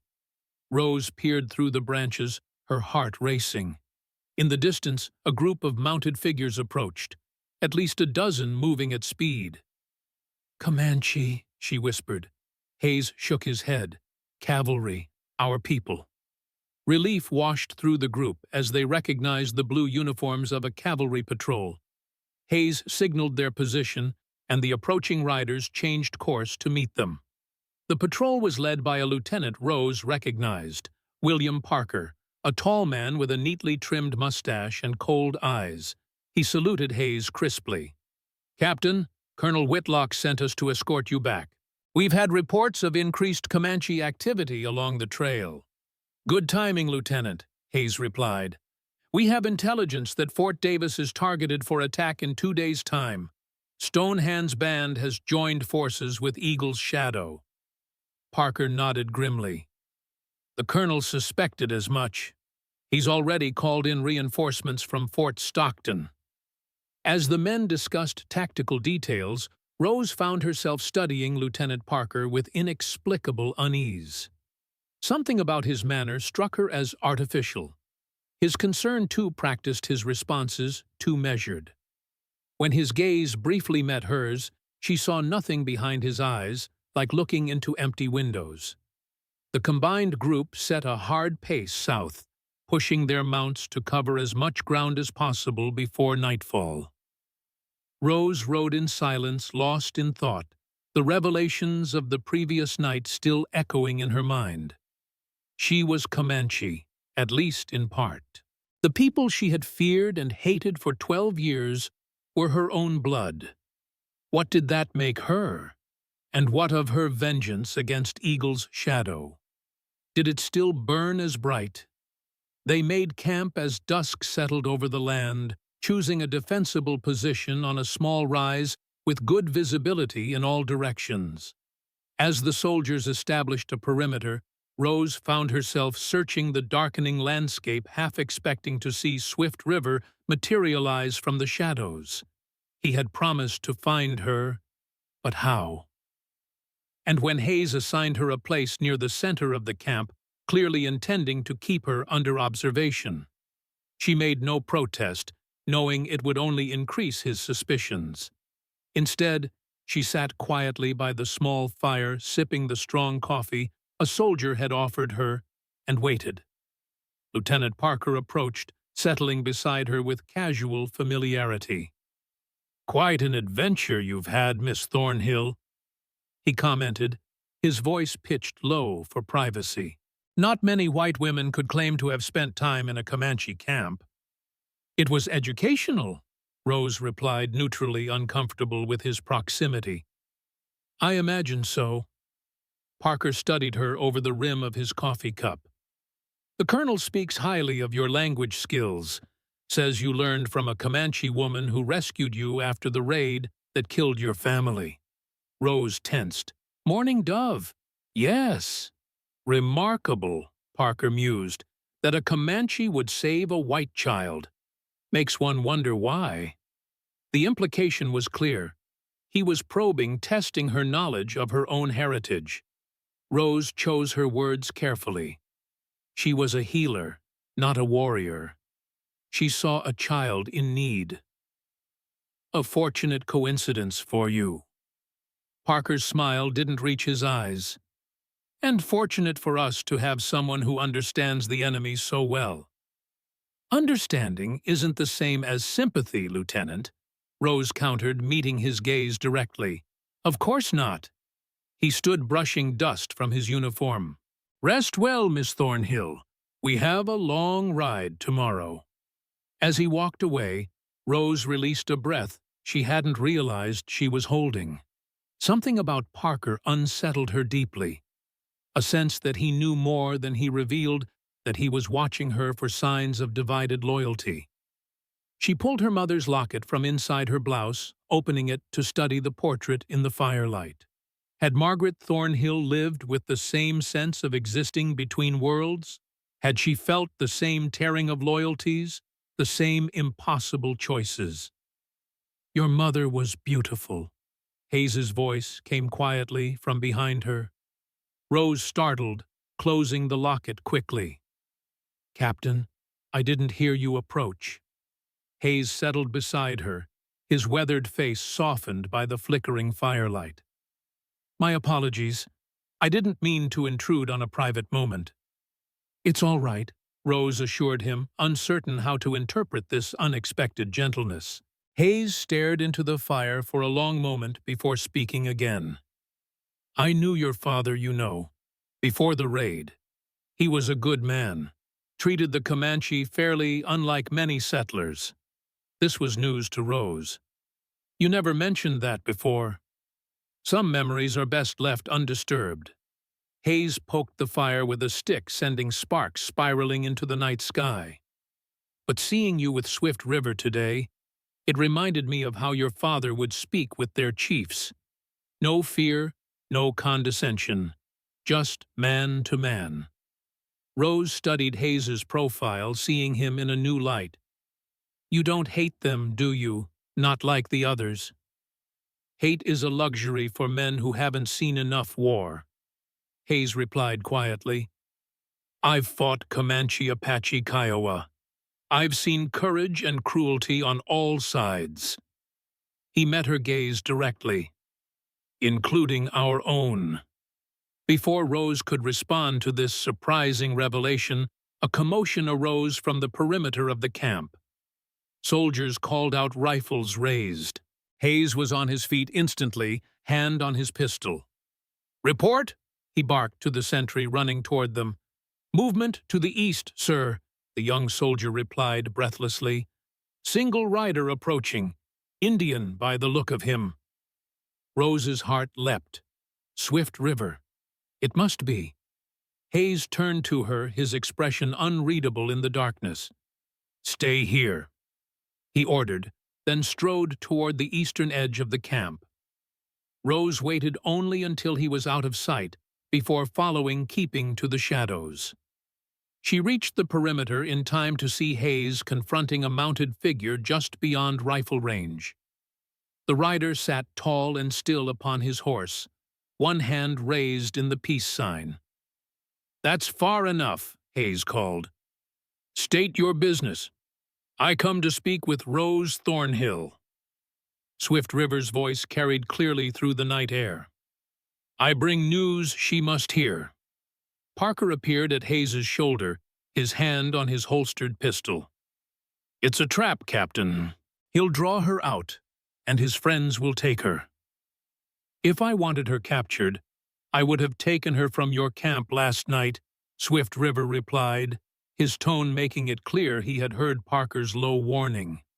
"Instead, I return to warn of treachery within your ranks."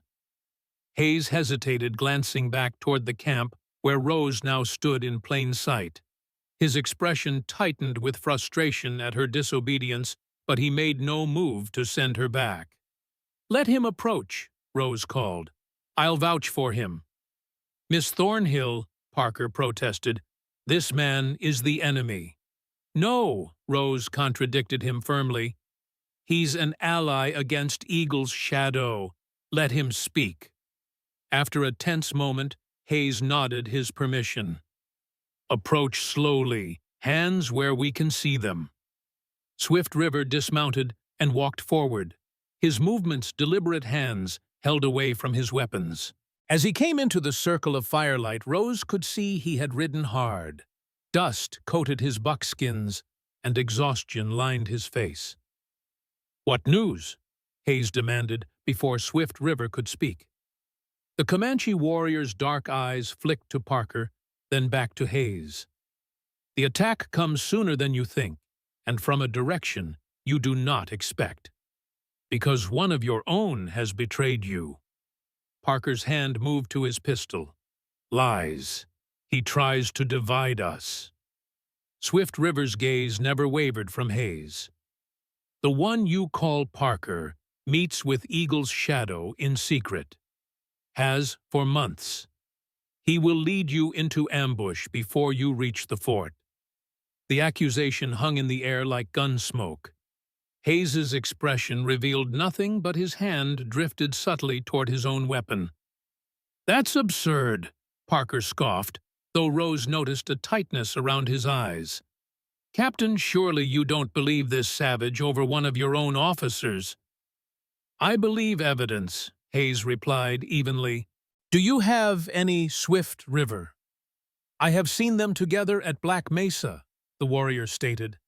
"Planning the attack on Fort Davis. Parker tells Eagle's shadow of your movements, your defenses." Parker laughed, the sound brittle in the night air. "Convenient claims that cannot be proven. Captain, we're wasting time with this charade. There is a way to know the truth." Swift River said, his scarred face solemn in the firelight. "The attack comes tomorrow at dawn, not in 2 days, as you were told. Eagle's shadow camps at Black Mesa with over 100 warriors. If Parker truly serves you, he would not have hidden this." Hayes turned to Parker, his expression hardened to granite. "Lieutenant, is this true?" Parker's hand flashed to his pistol, but Hayes was faster, drawing and aiming in one smooth motion. "Don't," he warned quietly. For a moment, no one moved. Then Parker's face twisted with contempt. "You're a fool, Hayes. You and all the others who think you can hold these territories with honor and fair dealing. The Comanche understand only strength and conquest, as do I." "Why," Rose asked, genuinely bewildered, "why betray your own people?" Parker's cold eyes shifted to her. "My people, Miss Thornhill, The army that passes me over for promotion, while soft men like Hayes advance. The government that will eventually abandon these forts and surrender everything we've fought for. His laugh was bitter. Eagle's shadow offered me territory, power, gold. What has the army ever offered but hardship and the promise of a pauper's grave? Lower your weapon, Lieutenant. Hayes ordered, his voice deadly calm. You're under arrest for treason. Parker's smile was chilling. I think not, Captain. He whistled sharply, a signal. Gunfire erupted from the darkness beyond the camp. 3 soldiers fell before anyone could react, shot by hidden attackers. In the chaos, Parker drew his pistol, aiming at Hayes. Swift River moved with astonishing speed, tackling Rose to the ground as Parker fired. The bullet meant for Hayes grazed Swift River's shoulder. Hayes returned fire, his bullet finding Parker's chest. The lieutenant staggered backward, surprise replacing the contempt on his face, before he collapsed. Comanche Raiders! Hayes shouted to his men. Defensive positions! The camp erupted into organized chaos as soldiers scrambled for cover, returning fire into the darkness. Rose found herself being dragged behind an overturned wagon, Swift River's strong hands guiding her to safety. Parker brought them, he explained breathlessly, pressing a hand to his bleeding shoulder. A small party, waiting for his signal. You're hit, Rose said, reaching for his wound. It's nothing, he dismissed. But we cannot stay. More warriors approach from the north. Stonehand's party. They followed me. Hayes appeared beside them, reloading his pistol with practiced efficiency. How many? 8 with Parker, Swift River answered. 20 more with Stonehand, perhaps an hour behind me. Hayes nodded grimly. We can handle 8, but not 20 more. He made a quick decision. We break camp, ride hard for the fort. To Swift River he added, You should go. Your people won't look kindly on your warning us. Swift River shook his head. I cannot return to them now. And there is more you must know. The attack on your fort, it comes from Eagle's shadow himself with many warriors. Your small party cannot hope to outrun them all. Hayes considered this, his tactical mind working through the implications. What do you suggest? A diversion, Swift River replied. Something to delay them, to buy your fort time to prepare. Rose understood immediately. They're horses. Without mounts, they can't attack at dawn. Swift River nodded, a gleam of approval in his dark eyes. It would work, but it means getting to Black Mesa ahead of Stonehand. A dangerous journey. I'll go with you, Rose declared, her decision made before she'd consciously considered it. No, Hayes objected. Too risky. I need you at the fort to warn the colonel. The fort has you for that, Rose countered.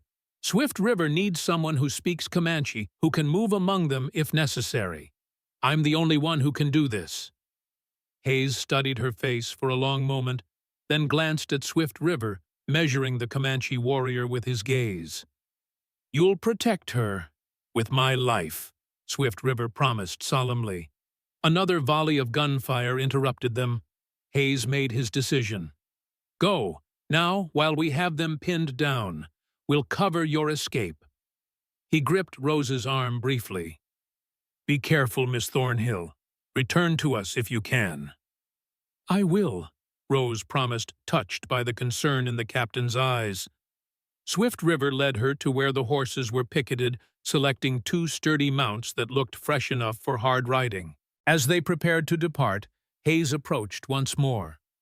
Parker mentioned something about Eagle's shadow hunting you specifically, he said to Rose. What did he mean? Rose exchanged a glance with Swift River before answering. There's an old Comanche prophecy about a child of 2 bloods who would change their fate. Eagle's shadow believes I'm that child. And are you? Hayes asked, his expression unreadable. Rose touched the locket hidden beneath her blouse. I don't know, but I intend to find out. Hayes nodded, then turned to Swift River. If anything happens to her, nothing will, the Comanche warrior assured him. You have my word.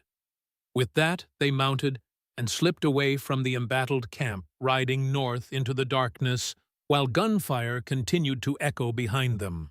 They rode through the night, following game trails and dry creek beds where their horses' hooves would leave minimal tracks. Swift River set a grueling pace, pushing on when Rose would have stopped to rest. Only when the eastern sky began to lighten did he finally signal a halt in a hidden canyon where a spring bubbled from the rocks. We can rest here for an hour, he said, dismounting stiffly. No longer. Rose practically fell from her saddle, her legs numb from the night's hard riding. She stumbled to the spring and drank deeply, then splashed water on her face, trying to clear the fatigue that clouded her mind. Swift River settled on a rock nearby, examining his wounded shoulder with clinical detachment. The bullet had carved a furrow across his upper arm, painful but not serious. Rose tore a strip from her petticoat and soaked it in the spring water. "Let me see," she insisted, kneeling beside him. He submitted to her ministrations with stoic silence, watching her face as she cleaned the wound. "Your hands are gentle like mourning doves," he observed. Rose smiled faintly at the comparison. "She taught me about healing plants, said the knowledge was my birthright." The words carried new meaning now that she understood their connection.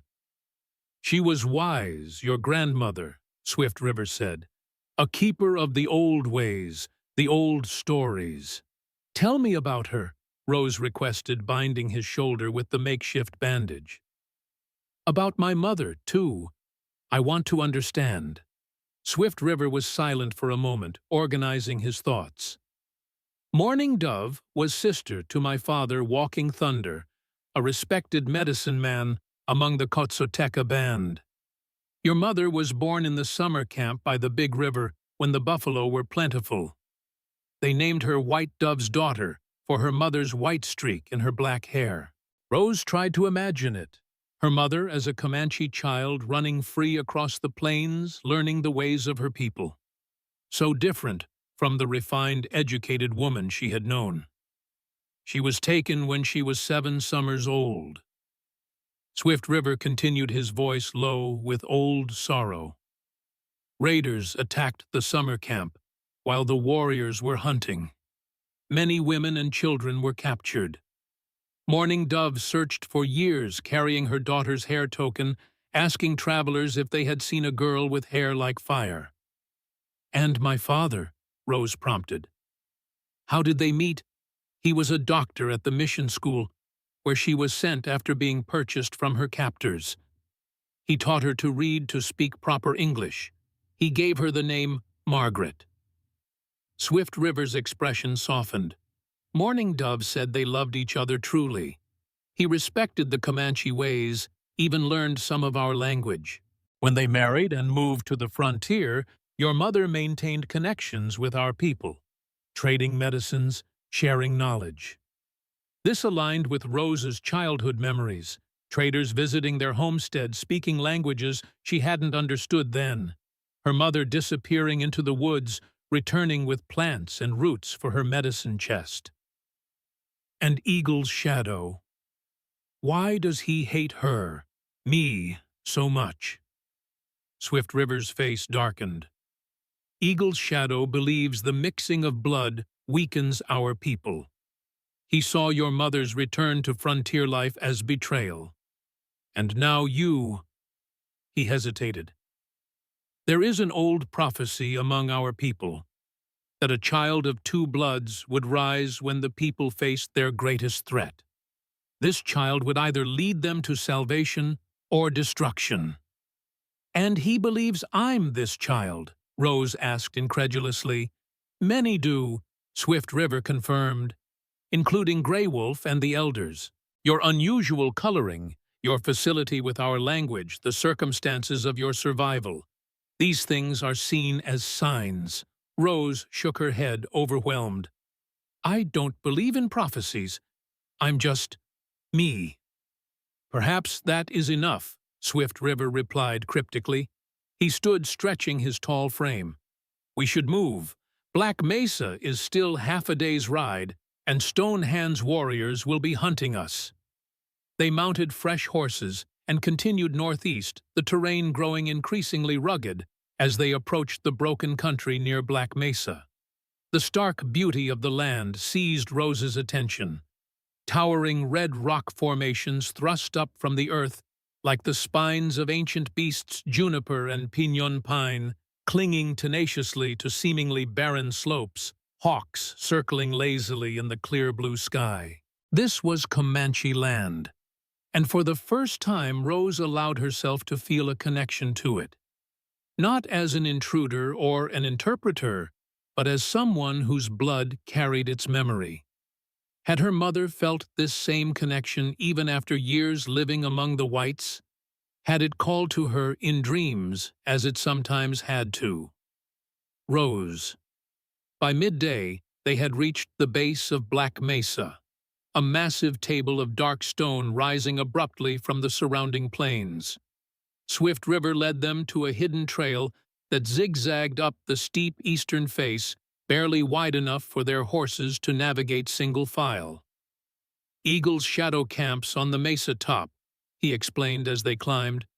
It's an ancient sacred place for our people and a natural fortress. Few know the paths up. And he lets you come and go freely, Rose asked skeptically. He believes I still fear him too much to be a threat. Swift River replied, a hint of bitterness in his tone. And until now, he was right. As they climbed Swift River, shared more about the mesa's significance. Our ancestors left paintings on these rocks thousands of summers ago. They tell of a great flood of star people who came from the sky of battles with ancient enemies. He pointed to faded red pictographs visible on an overhanging cliff face. This place holds the memory of the people. It is why Eagle's shadow chose it for his war council, to remind the warriors of their heritage, their duty to protect these lands. The trail eventually opened onto the vast flat expanse of the mesa top. Rose gasped involuntarily at the view. From this height, the Texas plains stretched endlessly in all directions, a patchwork of greens, browns, and reds beneath the enormous sky. She could see why the Comanche would consider this place sacred. It felt like standing on the roof of the world. Swift River led her to a small grove of stunted oak trees near the western edge. We'll leave the horses here. The camp is just beyond that rise, but we must approach carefully. Eagle's shadow has many eyes. They secured the horses and proceeded on foot, Swift River, moving with the silent grace of a born hunter. Rose followed his example, placing her feet carefully, staying low when crossing open ground. They crested a small ridge, and Swift River motioned for her to lie flat beside him. Below them, in a natural depression that offered protection from the wind, sprawled a large encampment, at least 40 teepees arranged in concentric circles around a central council fire. Warriors moved about the camp, some training with weapons, others tending to horses or equipment. Women worked at cooking fires or scraped hides. Children played complex games oblivious to the war preparations around them. There are more than I expected, Swift River murmured. Stone Hand has brought many warriors. Where is Eagle's shadow? Rose asked, scanning the camp intently. The large teepee, with the bear painted on it, Swift River indicated a structure set apart from the others. He will emerge for the council at sunset. Until then, we wait and watch. As the afternoon wore on, more warriors arrived in small groups, swelling the camp's numbers. Rose estimated nearly 100 fighting men by the time the sun began to descend toward the western horizon.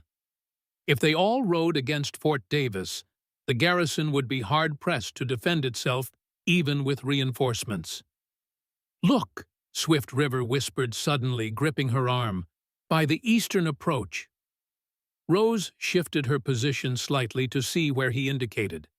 A lone rider approached the camp, his blue uniform incongruous among the buckskin and bright blankets of the Comanche. Lieutenant Parker. "Parker," she breathed in confusion. "But Hayes shot him." "Not Parker," Swift River corrected grimly. "His brother." "His brother?" Rose stared in disbelief as the uniformed rider was escorted into the camp. The resemblance was unmistakable. The same height and build, the same cold eyes. "Thomas Parker," Swift River explained, "a captain at Fort Stockton. Eagle's shadow has corrupted both brothers with promises of gold and power." "The reinforcements," Rose realized with horror. "If Thomas Parker is involved, the troops he brings from Fort Stockton won't defend Fort Davis. They'll help destroy it." Swift River nodded grimly. "A trap within a trap. Your uncle expects allies and will open the gates to enemies." They watched as Thomas Parker disappeared into Eagle's Shadow's teepee. Nearly half an hour passed before he emerged again, now accompanied by a tall figure in full ceremonial regalia, a war bonnet of eagle feathers trailing down his back, his chest bare except for painted symbols, his face adorned with the distinctive red and black stripes Rose remembered from her nightmares. "Eagle's Shadow," she whispered, her body tensing involuntarily.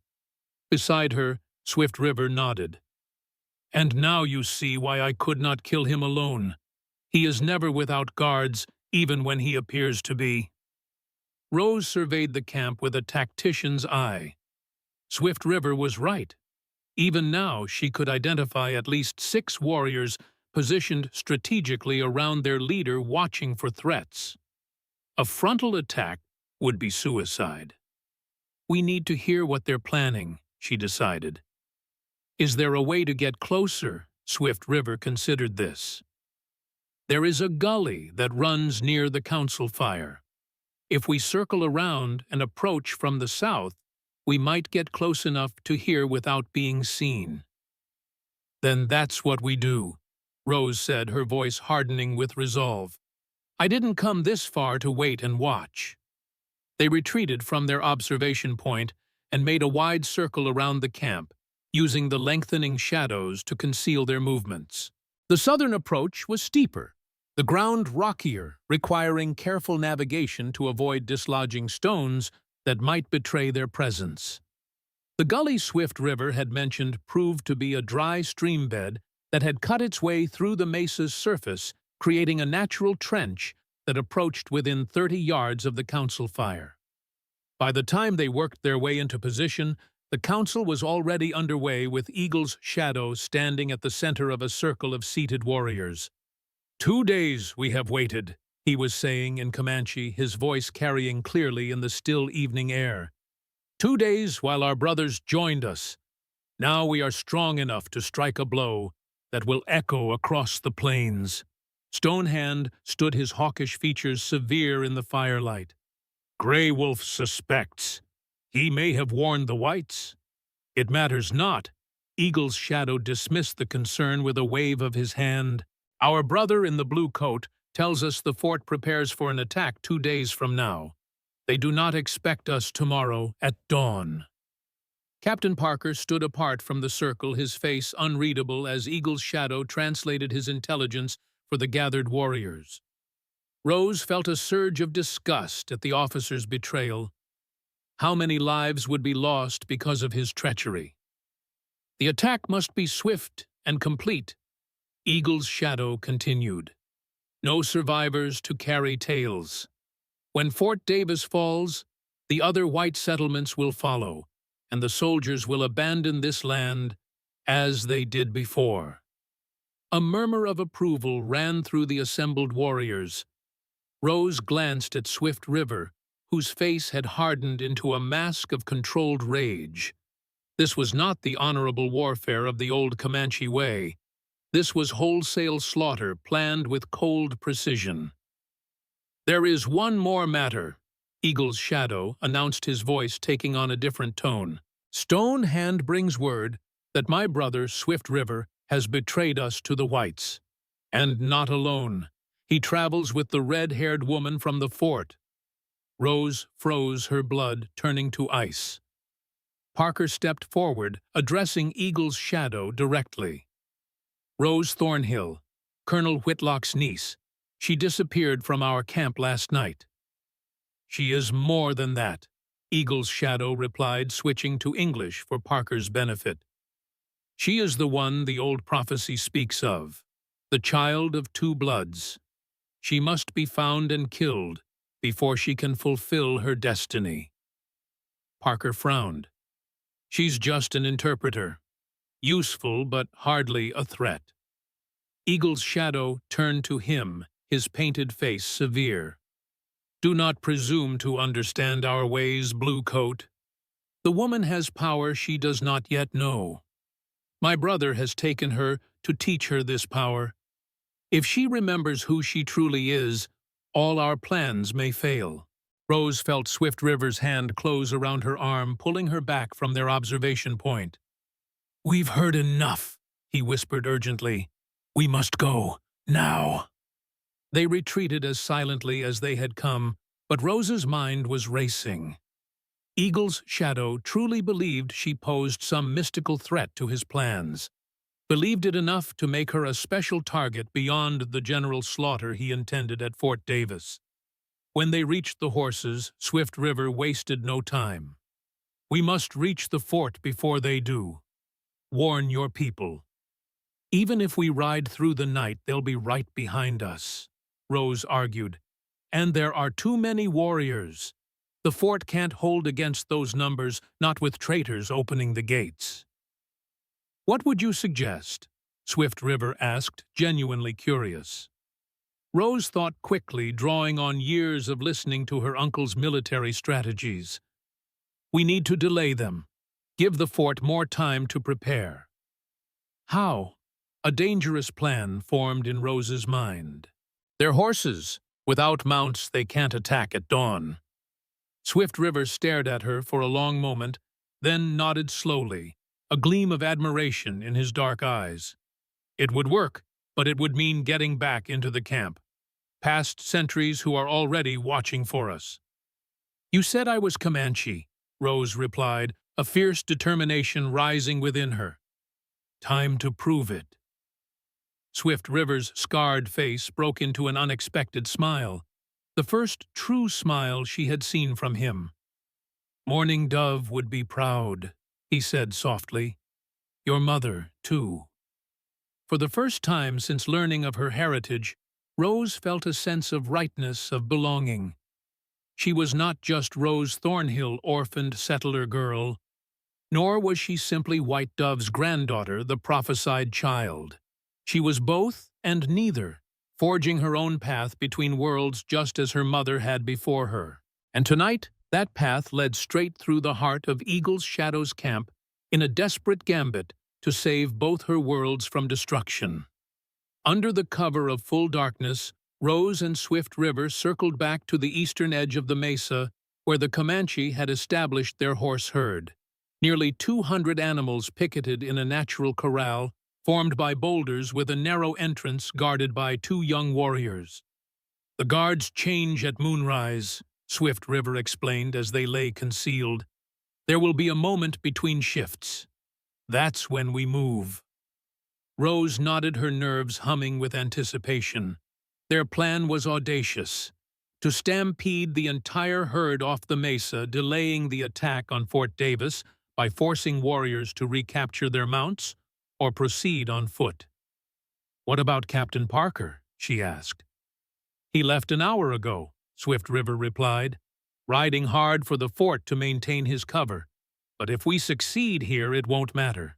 The moon rose, casting just enough light to see by.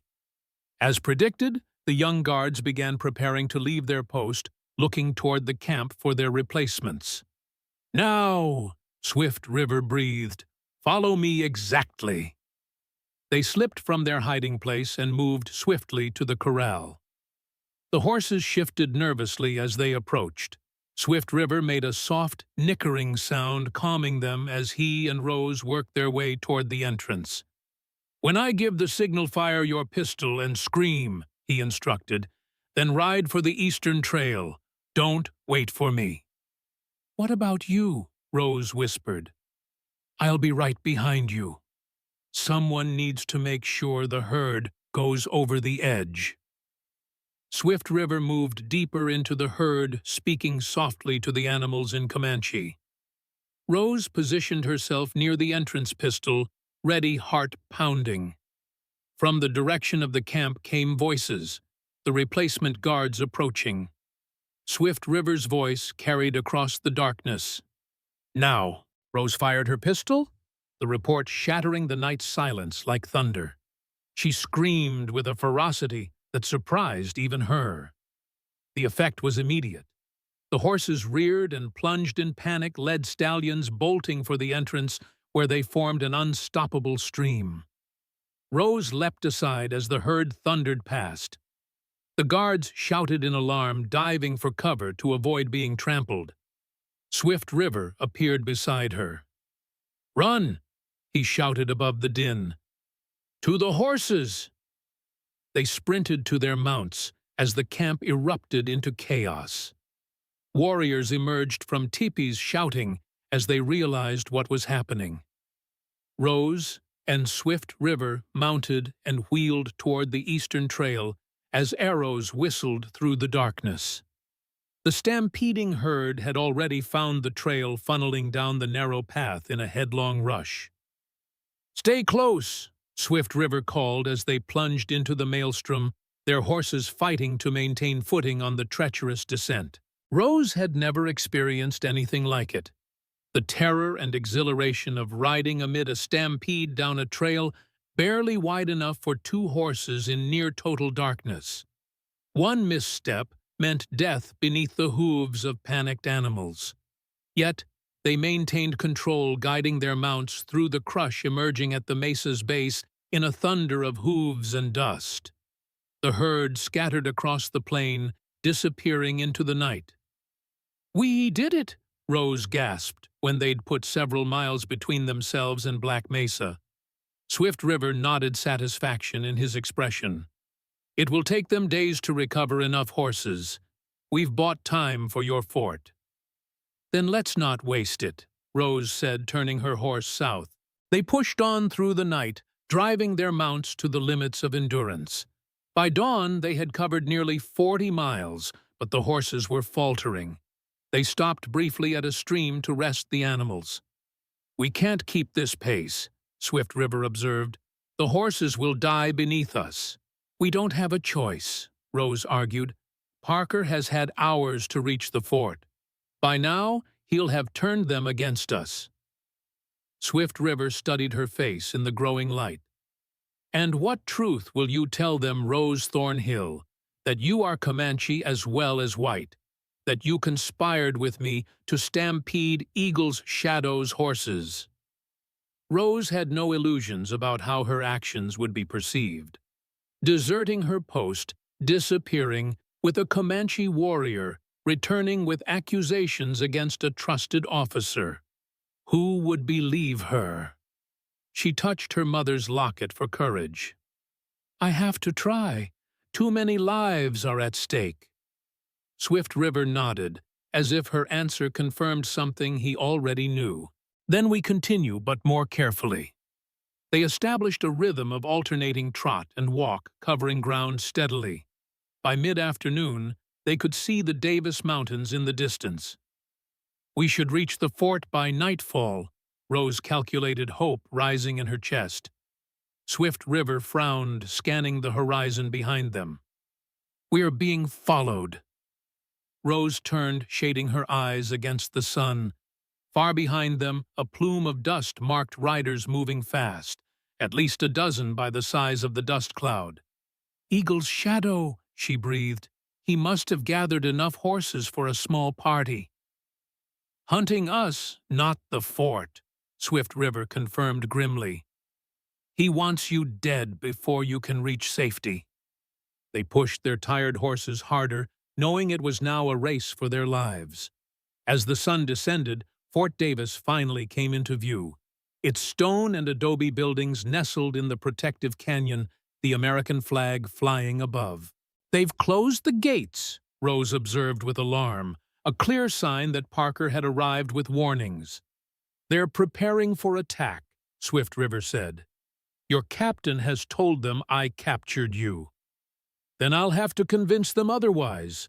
Rose urged her exhausted horse into a final gallop. They were still half a mile out when rifles cracked from the walls, warning shots kicking up dust ahead of them. "They're firing on us," Rose exclaimed in disbelief.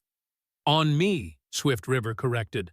"A Comanche warrior approaching after warnings of attack."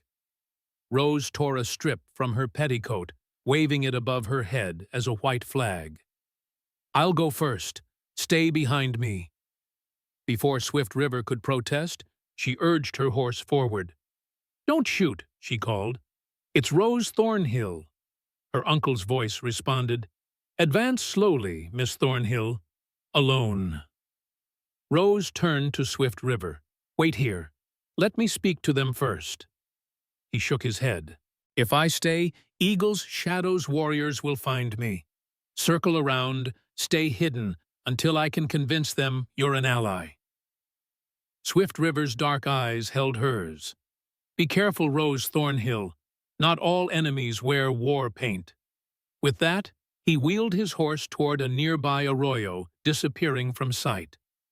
Rose continued her approach, heart pounding with apprehension. As she drew closer, she could see soldiers lining the walls, rifles trained on her. The gates remained shut as she reached them. "Uncle," she called. "It's me, I have urgent news." Colonel Whitlock's voice came from above. "Are you alone, Rose?" "Yes," she answered truthfully. "Please let me in. There's no time to waste." After a moment's hesitation, the colonel gave an order, and the heavy gates creaked open just enough to admit her. They closed immediately behind her. The fort's courtyard bustled with defensive preparations. In the center stood her uncle Captain Hayes and Captain Parker. The latter's face betrayed shock at her appearance, before smoothing into concerned relief. "Rose?" Her uncle strode forward, helping her dismount. His face showed relief mixed with wariness. "Thank God you're safe. Parker told us you'd been taken by Comanche raiders." Rose straightened, meeting Parker's gaze directly.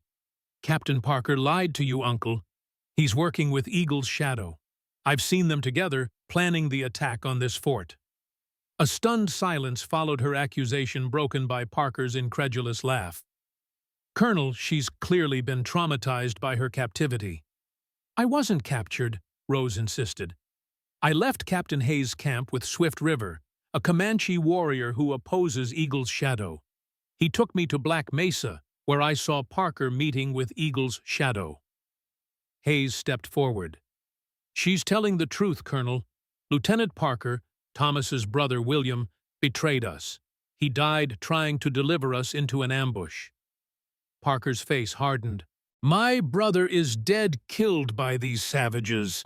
"Killed trying to murder me," Hayes corrected coldly, "after admitting his treachery." Colonel Whitlock's weathered face revealed his internal struggle. "These are serious accusations, Rose." "They're true," she insisted. "And there's more. The attack was planned for dawn tomorrow, but Swift River and I stampeded their horse herd. They'll be delayed, but a small party follows us. They'll be here within the hour." Parker's composure slipped. "Colonel, she's clearly been influenced by this Swift River. She's confused, possibly turned against her own people." "My own people," Rose repeated, a bitter laugh escaping her. "Which ones, Captain, the whites or the Comanche? Because I've learned I'm both." Her uncle's eyes widened at this revelation. Before he could respond, a sentry called from the wall. Riders approaching from the north, at least a dozen moving fast. Eagle's shadow, Rose said grimly.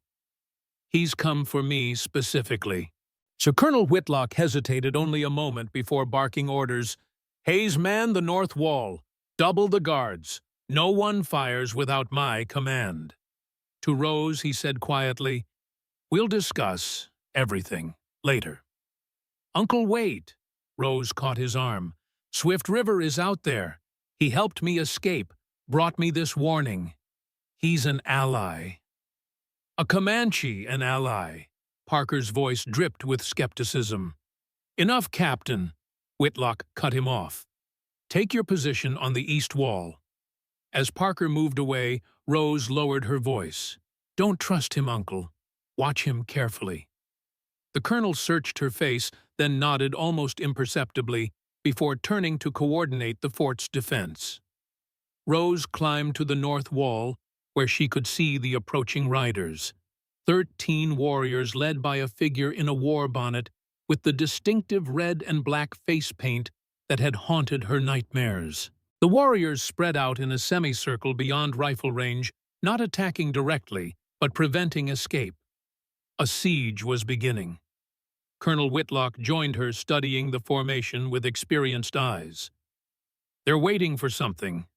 Reinforcements, perhaps. Or for darkness, Rose suggested. Eagle's shadow is cunning. You seem to know much about him. Her uncle noted his tone, carefully neutral. Rose touched her locket, gathering courage. Uncle, there's something I need to tell you, something I've only just learned myself. Before she could continue, Captain Parker approached. Colonel, I've posted men as ordered, but I must insist that Miss Thornhill be confined until we can determine the extent of her compromise. The colonel raised an eyebrow. Compromise, Captain? She disappeared with a Comanche warrior for 2 days, sir, Parker said stiffly. Returns with wild tales about my brother's treachery and brings a war party to our gates. Rose met her uncle's questioning gaze steadily. Captain Hayes can verify William Parker's betrayal, and the war party would have come regardless. Colonel Whitlock studied her face for a long moment before turning to Parker. Return to your post, Captain. I'll handle my niece. When Parker departed, the colonel turned back to her. Now, tell me everything. Rose took a deep breath. My mother was Comanche uncle, captured as a child, raised by missionaries, eventually marrying my father. The woman who saved me after the raid, Morning Dove, she was my grandmother, searching for her lost daughter for years. She expected shock, but her uncle's face registered recognition, as if a puzzle piece had fallen into place. I wondered, he said quietly. Margaret was different. She knew things about plants, about the land, that no mission school education could explain. He shook his head slowly. Your father hinted at it once when he'd had too much whiskey. I never pressed him. You're not surprised? Rose asked cautiously. Surprised that Margaret was Comanche? Yes. Surprised that there was something unusual in her background? No. He placed a hand on her shoulder. It changes nothing about who you are to me, Rose. You're still my brother's daughter. Tears threatened, but Rose blinked them back. There would be time for emotion later, if they survived the night. There's more, she continued urgently. Eagle's shadow hunts me specifically because of an old Comanche prophecy about a child of mixed blood who would either save or destroy the people. That's why he killed my mother. The colonel's tactical mind worked through implications. And Swift River, where does he stand? He's Eagle's shadow's half-brother, Rose explained. He opposes him, wants peace. He saved my life, Uncle, more than once. A commotion erupted from the eastern wall before her uncle could respond. They rushed to investigate, finding soldiers pointing toward a lone figure approaching. Swift River rode openly toward the eastern gate, his hands raised to show he carried no weapons. "He's trying to draw our fire," Parker insisted. "It's a distraction while others scale the western wall." "The Western Guards report nothing," Hayes contradicted. "He comes alone." "Let him approach," Rose urged. "He risked everything to warn us." Colonel Whitlock considered briefly, then nodded. "Hold your fire, but stay alert." Swift River continued until he was within speaking distance. "I come to speak with Rose Thornhill," he called, "and to offer my help against Eagle's shadow." "Why would a Comanche help us against his own people?" Parker demanded loudly. "Because Eagle's shadow does not speak for all Comanche," Swift River replied evenly. "Many desire peace, not war, and because he is my brother, which makes his betrayal of our father's teachings my responsibility to correct." This revelation caused murmurs among the soldiers. The colonel raised his hand for silence. "What help can you offer us?" "Knowledge," Swift River answered, "of how Eagle's shadow thinks how he fights, and warning, he does not come alone. Stone Hand brings 20 more warriors." "And why should we trust you?" Parker challenged his hand, drifting toward his pistol. Swift River's gaze found Rose's. "Ask Rose Thornhill. Ask Captain Hayes." "I vouch for him," Hayes said firmly. "He saved my life when William Parker turned traitor." The colonel made his decision. "Open the gate." Parker stepped forward, his face flushing. "Colonel, with respect, this is madness. Is no more madness than trusting an officer whose brother died a traitor." Whitlock cut him off coldly. "Return to your post, Captain. That's an order." The gates opened just enough to admit Swift River. He dismounted gracefully despite his exhaustion, standing tall before the colonel. "Your niece is brave beyond measure," Swift River said without preamble. "She has delayed the main attack, but Eagle's shadow will not give up." As darkness fell, the three of them gathered in the colonel's office to plan. Swift River detailed Eagle's shadow's likely tactics, based on years of observing his half-brother's methods. "He will test your defenses first," Swift River explained. "Small attacks from multiple directions. When he finds weakness, he will strike with everything." "We're well supplied," the colonel noted. "We can withstand siege until reinforcements arrive." Swift River and Rose exchanged a troubled glance. "The reinforcements may be compromised," she explained. "Thomas Parker would have sent messages." The colonel's expression darkened. "Then we prepare to stand alone." The attack came shortly after midnight. Not the probing assault Swift River had predicted, but a direct strike on the south wall. Warriors appeared from the darkness carrying ladders made of lashed saplings. They worked with disciplined efficiency, placing the ladders and beginning to climb before the sentries could sound a proper alarm. "They knew exactly where our watch was weakest," the colonel observed grimly. "Parker must have told them." Rifle fire erupted along the wall. Soldiers fired down at the climbing warriors, while others pushed the ladders away. The attackers retreated after a brief but intense engagement, leaving 3 dead. The fort had suffered 2 wounded, neither critically. As Rose moved along the wall offering water to the defenders, a hand shot out, yanking her into the shadows. She found herself face to face with Captain Parker, his features twisted with hate. "You've ruined everything," he hissed. "Years of planning destroyed because of a half-breed girl." Rose tried to twist free, but his grip was like iron. "Let go of me." "Eagle's shadow promised us land gold power," Parker continued. "A new order in the territories. My brother died for that vision." He produced a knife, the blade glinting in the moonlight. "Eagle's shadow wants you alive if possible, but dead will do." Rose realized Parker intended to use her as a hostage to escape the fort.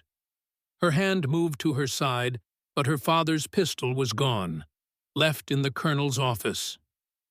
"You won't make it 10 feet across that courtyard," she told him. "Not if I have the colonel's precious niece as my shield," Parker countered. As he forced her toward the stairs, a shadow moved behind him. Swift River materialized from the darkness. Before Parker could turn, the Comanche warrior's arm locked around his throat. "Drop the knife," Swift River commanded softly, "or I'll break your neck." Parker hesitated, then laughed, a strange, choked sound. "Too late. It's already begun." An explosion rocked the eastern wall. Flames erupted from the ammunition storehouse, lighting the night sky with an orange glow. In the confusion, Parker twisted violently, driving his knife backward into Swift River's side, causing him to loosen his grip. Parker broke free. "Sound the alarm!" Rose shouted, as Parker fled down the stairs. "Parker is a traitor!" Swift River pressed a hand to his bleeding side. "Go. I'll be fine. Stop him before he opens the gates." Rose raced after Parker through the chaotic courtyard. She spotted him sprinting toward the main gates. "Uncle!" Rose screamed above the din. "The gates!" Colonel Whitlock emerged from the command building, took in the situation at a glance, and drew his pistol. "Parker, stand down!" The captain ignored the command, continuing his headlong rush toward the gates, where a single guard stood watch. The guard raised his rifle, but Parker was faster, drawing his pistol and firing. The guard fell, and Parker reached the heavy wooden bar. Rose ran toward him, knowing she couldn't reach him in time. From somewhere to her left, a rifle cracked. Parker staggered, clutching his shoulder, but didn't fall. He turned, face contorted with pain and rage, raising his pistol toward Rose. Another shot rang out. Parker's chest blossomed red, and he collapsed. Captain Hayes lowered his smoking rifle, his expression grim. "The gates are secure," he called to the colonel. "But we still have a fire to contain and walls to defend." The next hour passed in a blur of activity. The fire was contained before reaching the main ammunition stores, though valuable supplies were lost. The attacks on the walls continued, coordinated assaults testing the fort's defenses from all sides. Dawn found the defenders exhausted, but holding firm.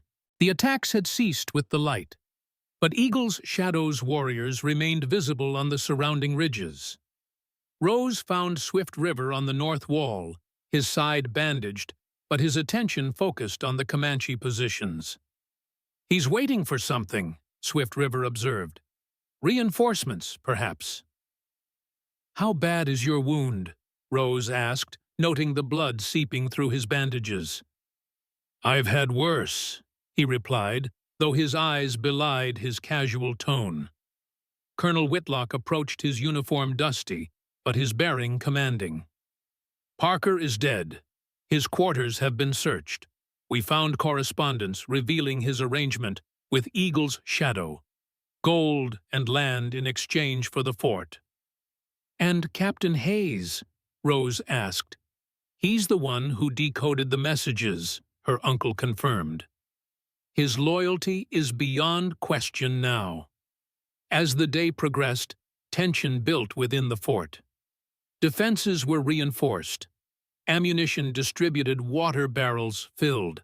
Through it all, Rose moved between tasks, her mind wrestling with the strange turns her life had taken. By late afternoon, she found herself in the small chapel seeking a moment of quiet. Swift River joined her, moving silently, despite the guard who shadowed him.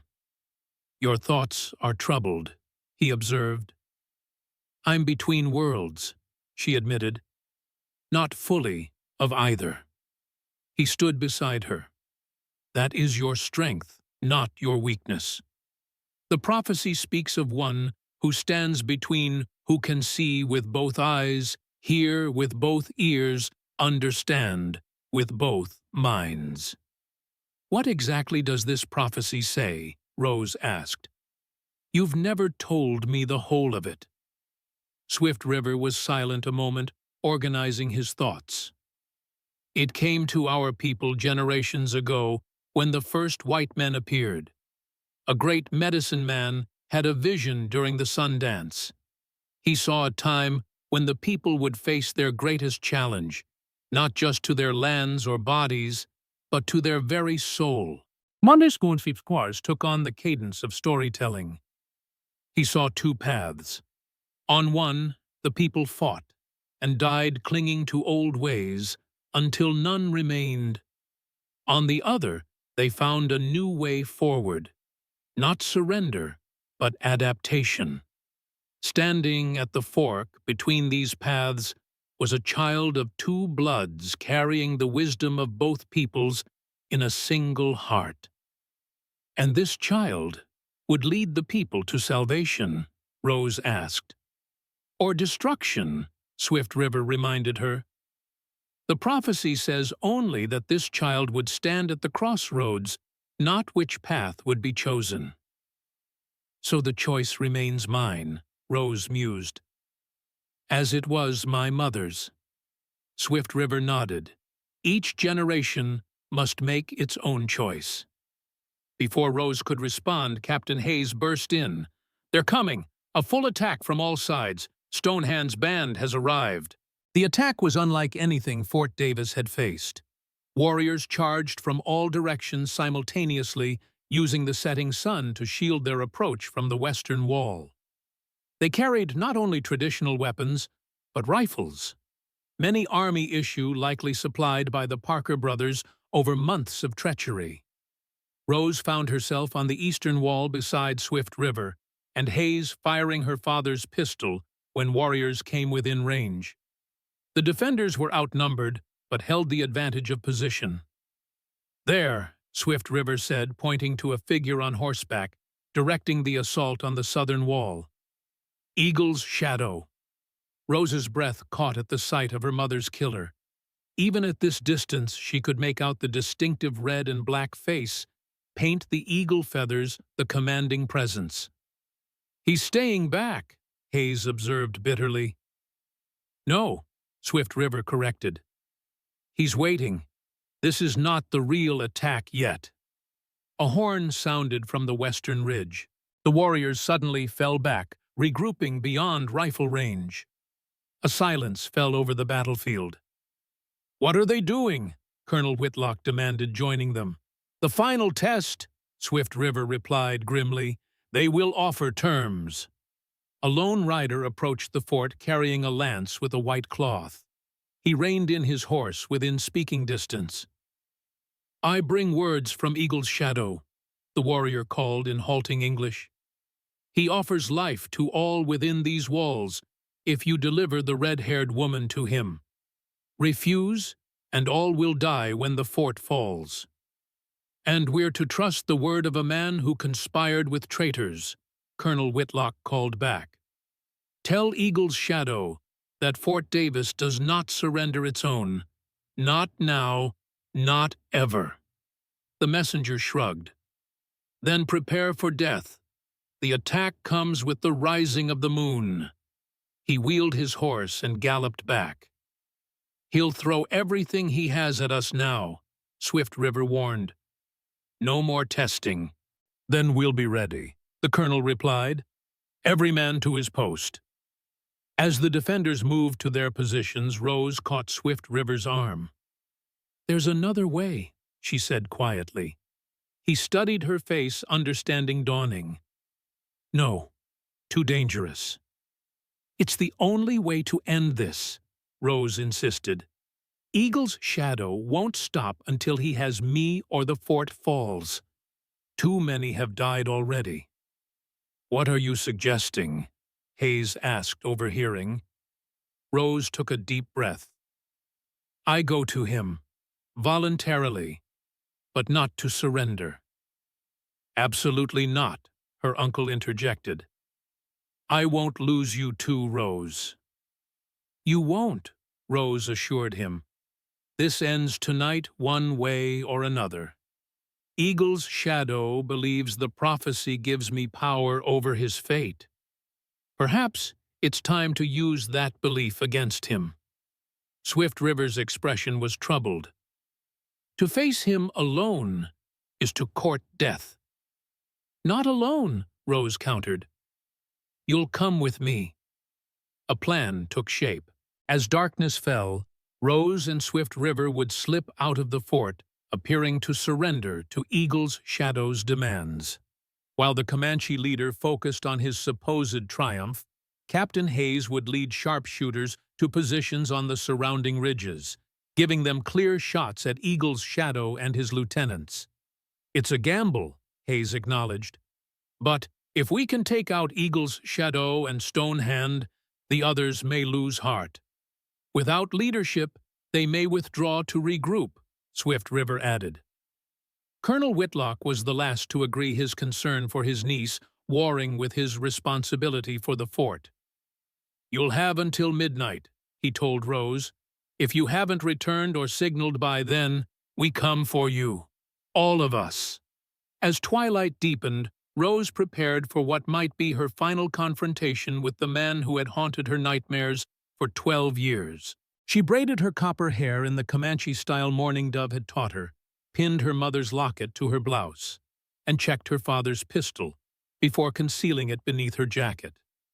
Swift River appeared at her door, similarly prepared. He had painted traditional symbols on his chest, not war paint, but protective medicine marks. "Are you ready?"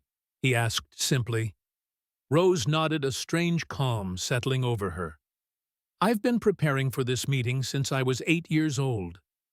They slipped out through a small postern gate, moving silently into the gathering darkness. Behind them, Hayes and his sharpshooters would be making their way to prearranged positions, using the distraction of Rose's surrender to move undetected. Comanche scouts quickly intercepted them. The warriors surrounded them warily, weapons ready, but not striking, clearly under orders to bring Rose alive if possible. "I come to speak with Eagle's Shadow," Rose announced in Comanche, her voice steady. "Take me to him." The scouts led Rose and Swift River toward a campfire burning on a small rise. There, surrounded by war chiefs and advisors, sat Eagle's Shadow, the nightmare made flesh. He rose as they approached, his painted face impassive, but his eyes burning with triumph. "The child of prophecy comes at last," he said in Comanche. "And my treacherous brother, a double victory."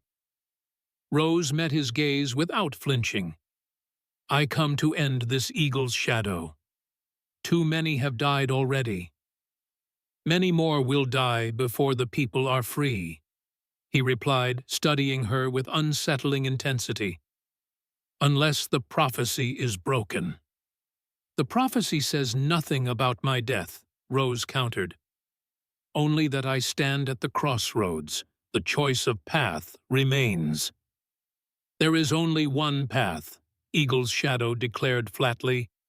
"War until victory or extinction. Your mother rejected this truth. Now you follow her weakness." "My mother chose a different strength," Rose replied. "The strength to build bridges instead of burning them, to find a future where both peoples survive." "There is no such future," Eagle's Shadow said dismissively. "The white man takes everything, leaves nothing. Their promises are hollow." "Some, yes," Rose acknowledged, "but not all. My uncle would keep his word." Eagle's Shadow laughed, a harsh sound without humor. "Pretty words. The same lies your mother told herself before the raid that took her life." He stepped closer, lowering his voice. "Did she call your name at the end? Did she beg for mercy as my spear found her heart?" The taunt struck deep, but Rose held her ground. She called Che, "Run." Her final act was to save me, not herself. That is true strength. Something flickered in Eagle's Shadow's eyes. Doubt, perhaps. Before he could respond, Swift River spoke. "Brother, this war cannot be won. Even if you take one fort, 100 more soldiers will come." "Silence, half-blood," Eagle's shadow snarled. "You betrayed our father's teachings long ago." "I honor them," Swift River countered. "It was our father who said, 'The wise warrior knows when to fight and when to seek another path.'" Eagle's shadow's face twisted with rage. "Change surrender, you mean? Become tame dogs begging at the white man's fire?" "And take all the people with you," Rose challenged. Is that what Eagle's shadow offers? Not victory, but glorious extinction." The war chief's hand moved to his knife. "Enough words. The prophecy ends tonight with your blood." He lunged forward, blade flashing. Swift River moved to intercept, but Stonehand blocked his path. Rose ducked beneath Eagle's shadow's strike, drawing her pistol. "Stop," she commanded, aiming at his heart. "This ends now." Eagle's shadow froze, but his expression remained defiant. "You think one bullet will save you? My warriors will tear you apart." "Perhaps," Rose acknowledged. "But you'll still be dead, and the prophecy unfulfilled." A tense silence fell over the circle. In the distance, Hayes and his sharpshooters would be taking position. But suddenly, that solution seemed hollow. Would killing Eagle's shadow truly change anything, or would another rise to take his place, perpetuating the cycle of violence?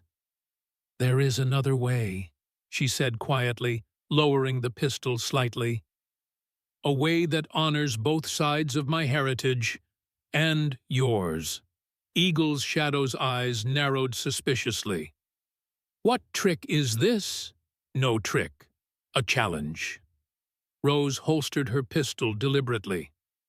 "One-on-one contest. You against me. If I win, you release your warriors from this war. If you win—" She drew a deep breath. "If you win, my death will break the prophecy as you believe." A murmur ran through the assembled warriors. Swift River started to protest, but Rose silenced him with a look. Eagle's shadow studied her calculation, replacing rage. "You would face me, a woman against a war chief. A child of two bloods against a child of one," Rose corrected. "The prophecy against your certainty." After a moment, Eagle's shadow laughed, genuine amusement this time. "You have courage, daughter of Margaret. I grant you that." He sheathed his knife. "A challenge it shall be, but not with weapons, with a test more fitting." He gestured to his warriors.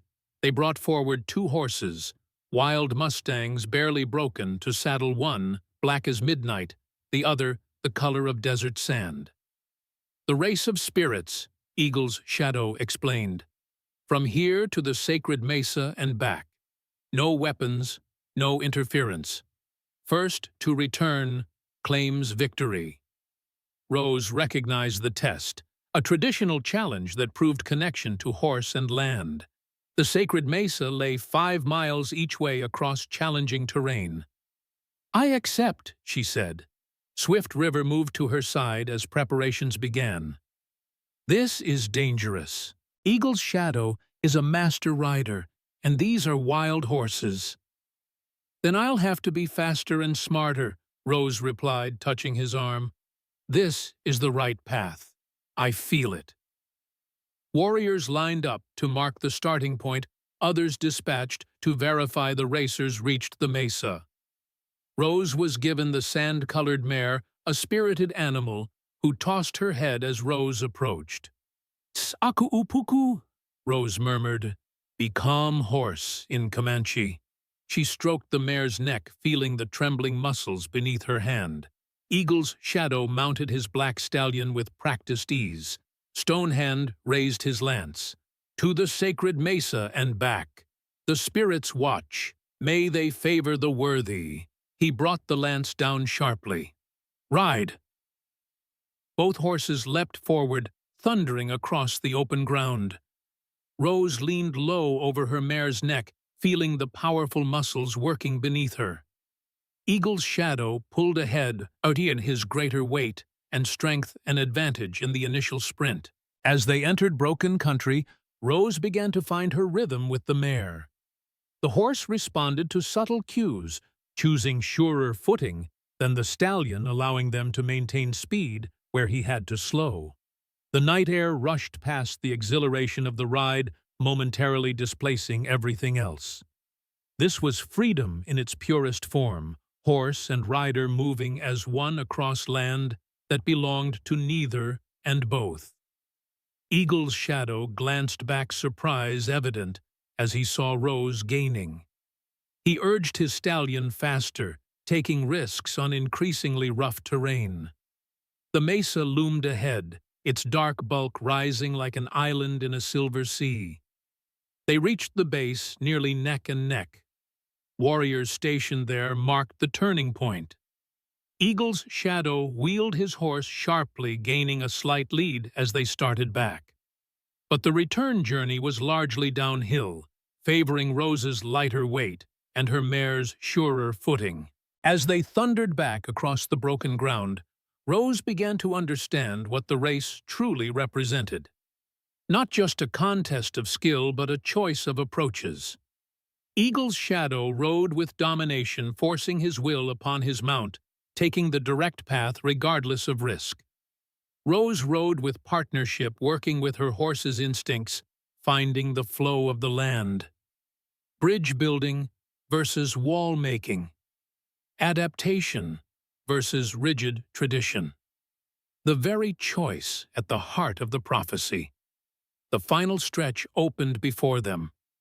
Eagle's shadow still held a slight lead, but his stallion was tiring. Rose leaned forward, whispering encouragement to her mare in both languages. "Tayu Puku, fly my friend. Show him our strength." The mare responded, finding reserves that pushed her forward. They drew, even then began to pull ahead. Rose could feel the war chief's rage without seeing his face. The certainty he had counted on slipping away with every stride. They flashed past the waiting warriors, Rose's mare a full length ahead. Victory by the narrowest margin, but victory nonetheless. Rose reined in her blowing mount, turning to face Eagle's shadow as he pulled up beside her. His face was a mask of disbelief and suppressed fury. "The spirits have chosen," Stonehand announced, his voice carrying across the suddenly silent gathering. Eagle's shadow dismounted slowly, his movements stiff with contained emotion. "A horse race proves nothing," he said, but the words lacked conviction. "It proves that there are different paths to the same destination," Rose replied, sliding from her mare's back. "Different strengths that can be honored." For a long moment, Eagle's shadow stared at her, centuries of pride and tradition warring with the evidence before him. Then, with deliberate movements, he removed his war bonnet and held it out. "Take it," he said, his voice rough. "By our ways, the victor claims a token from the defeated." Rose accepted the sacred headdress, understanding the profound symbolism. "I claim not just this token," she said loudly enough for all to hear, "but your promise. Release your warriors from this war. Let them choose their own paths." Eagle's shadow's jaw tightened, but he gave a single sharp nod. "The war against this fort ends tonight. My word as war chief." "The struggle for our people's soul is not over," he added, looking to Swift River. "No," Swift River agreed. "But perhaps it can be fought with wisdom instead of weapons." As the warriors dispersed, preparing to break camp, Rose realized a fundamental truth. Vengeance had not been what she needed. Justice, yes, but not Eagle's shadow's death. Rather, the beginning of a new understanding. A first step on the bridge between worlds that the prophecy had foretold.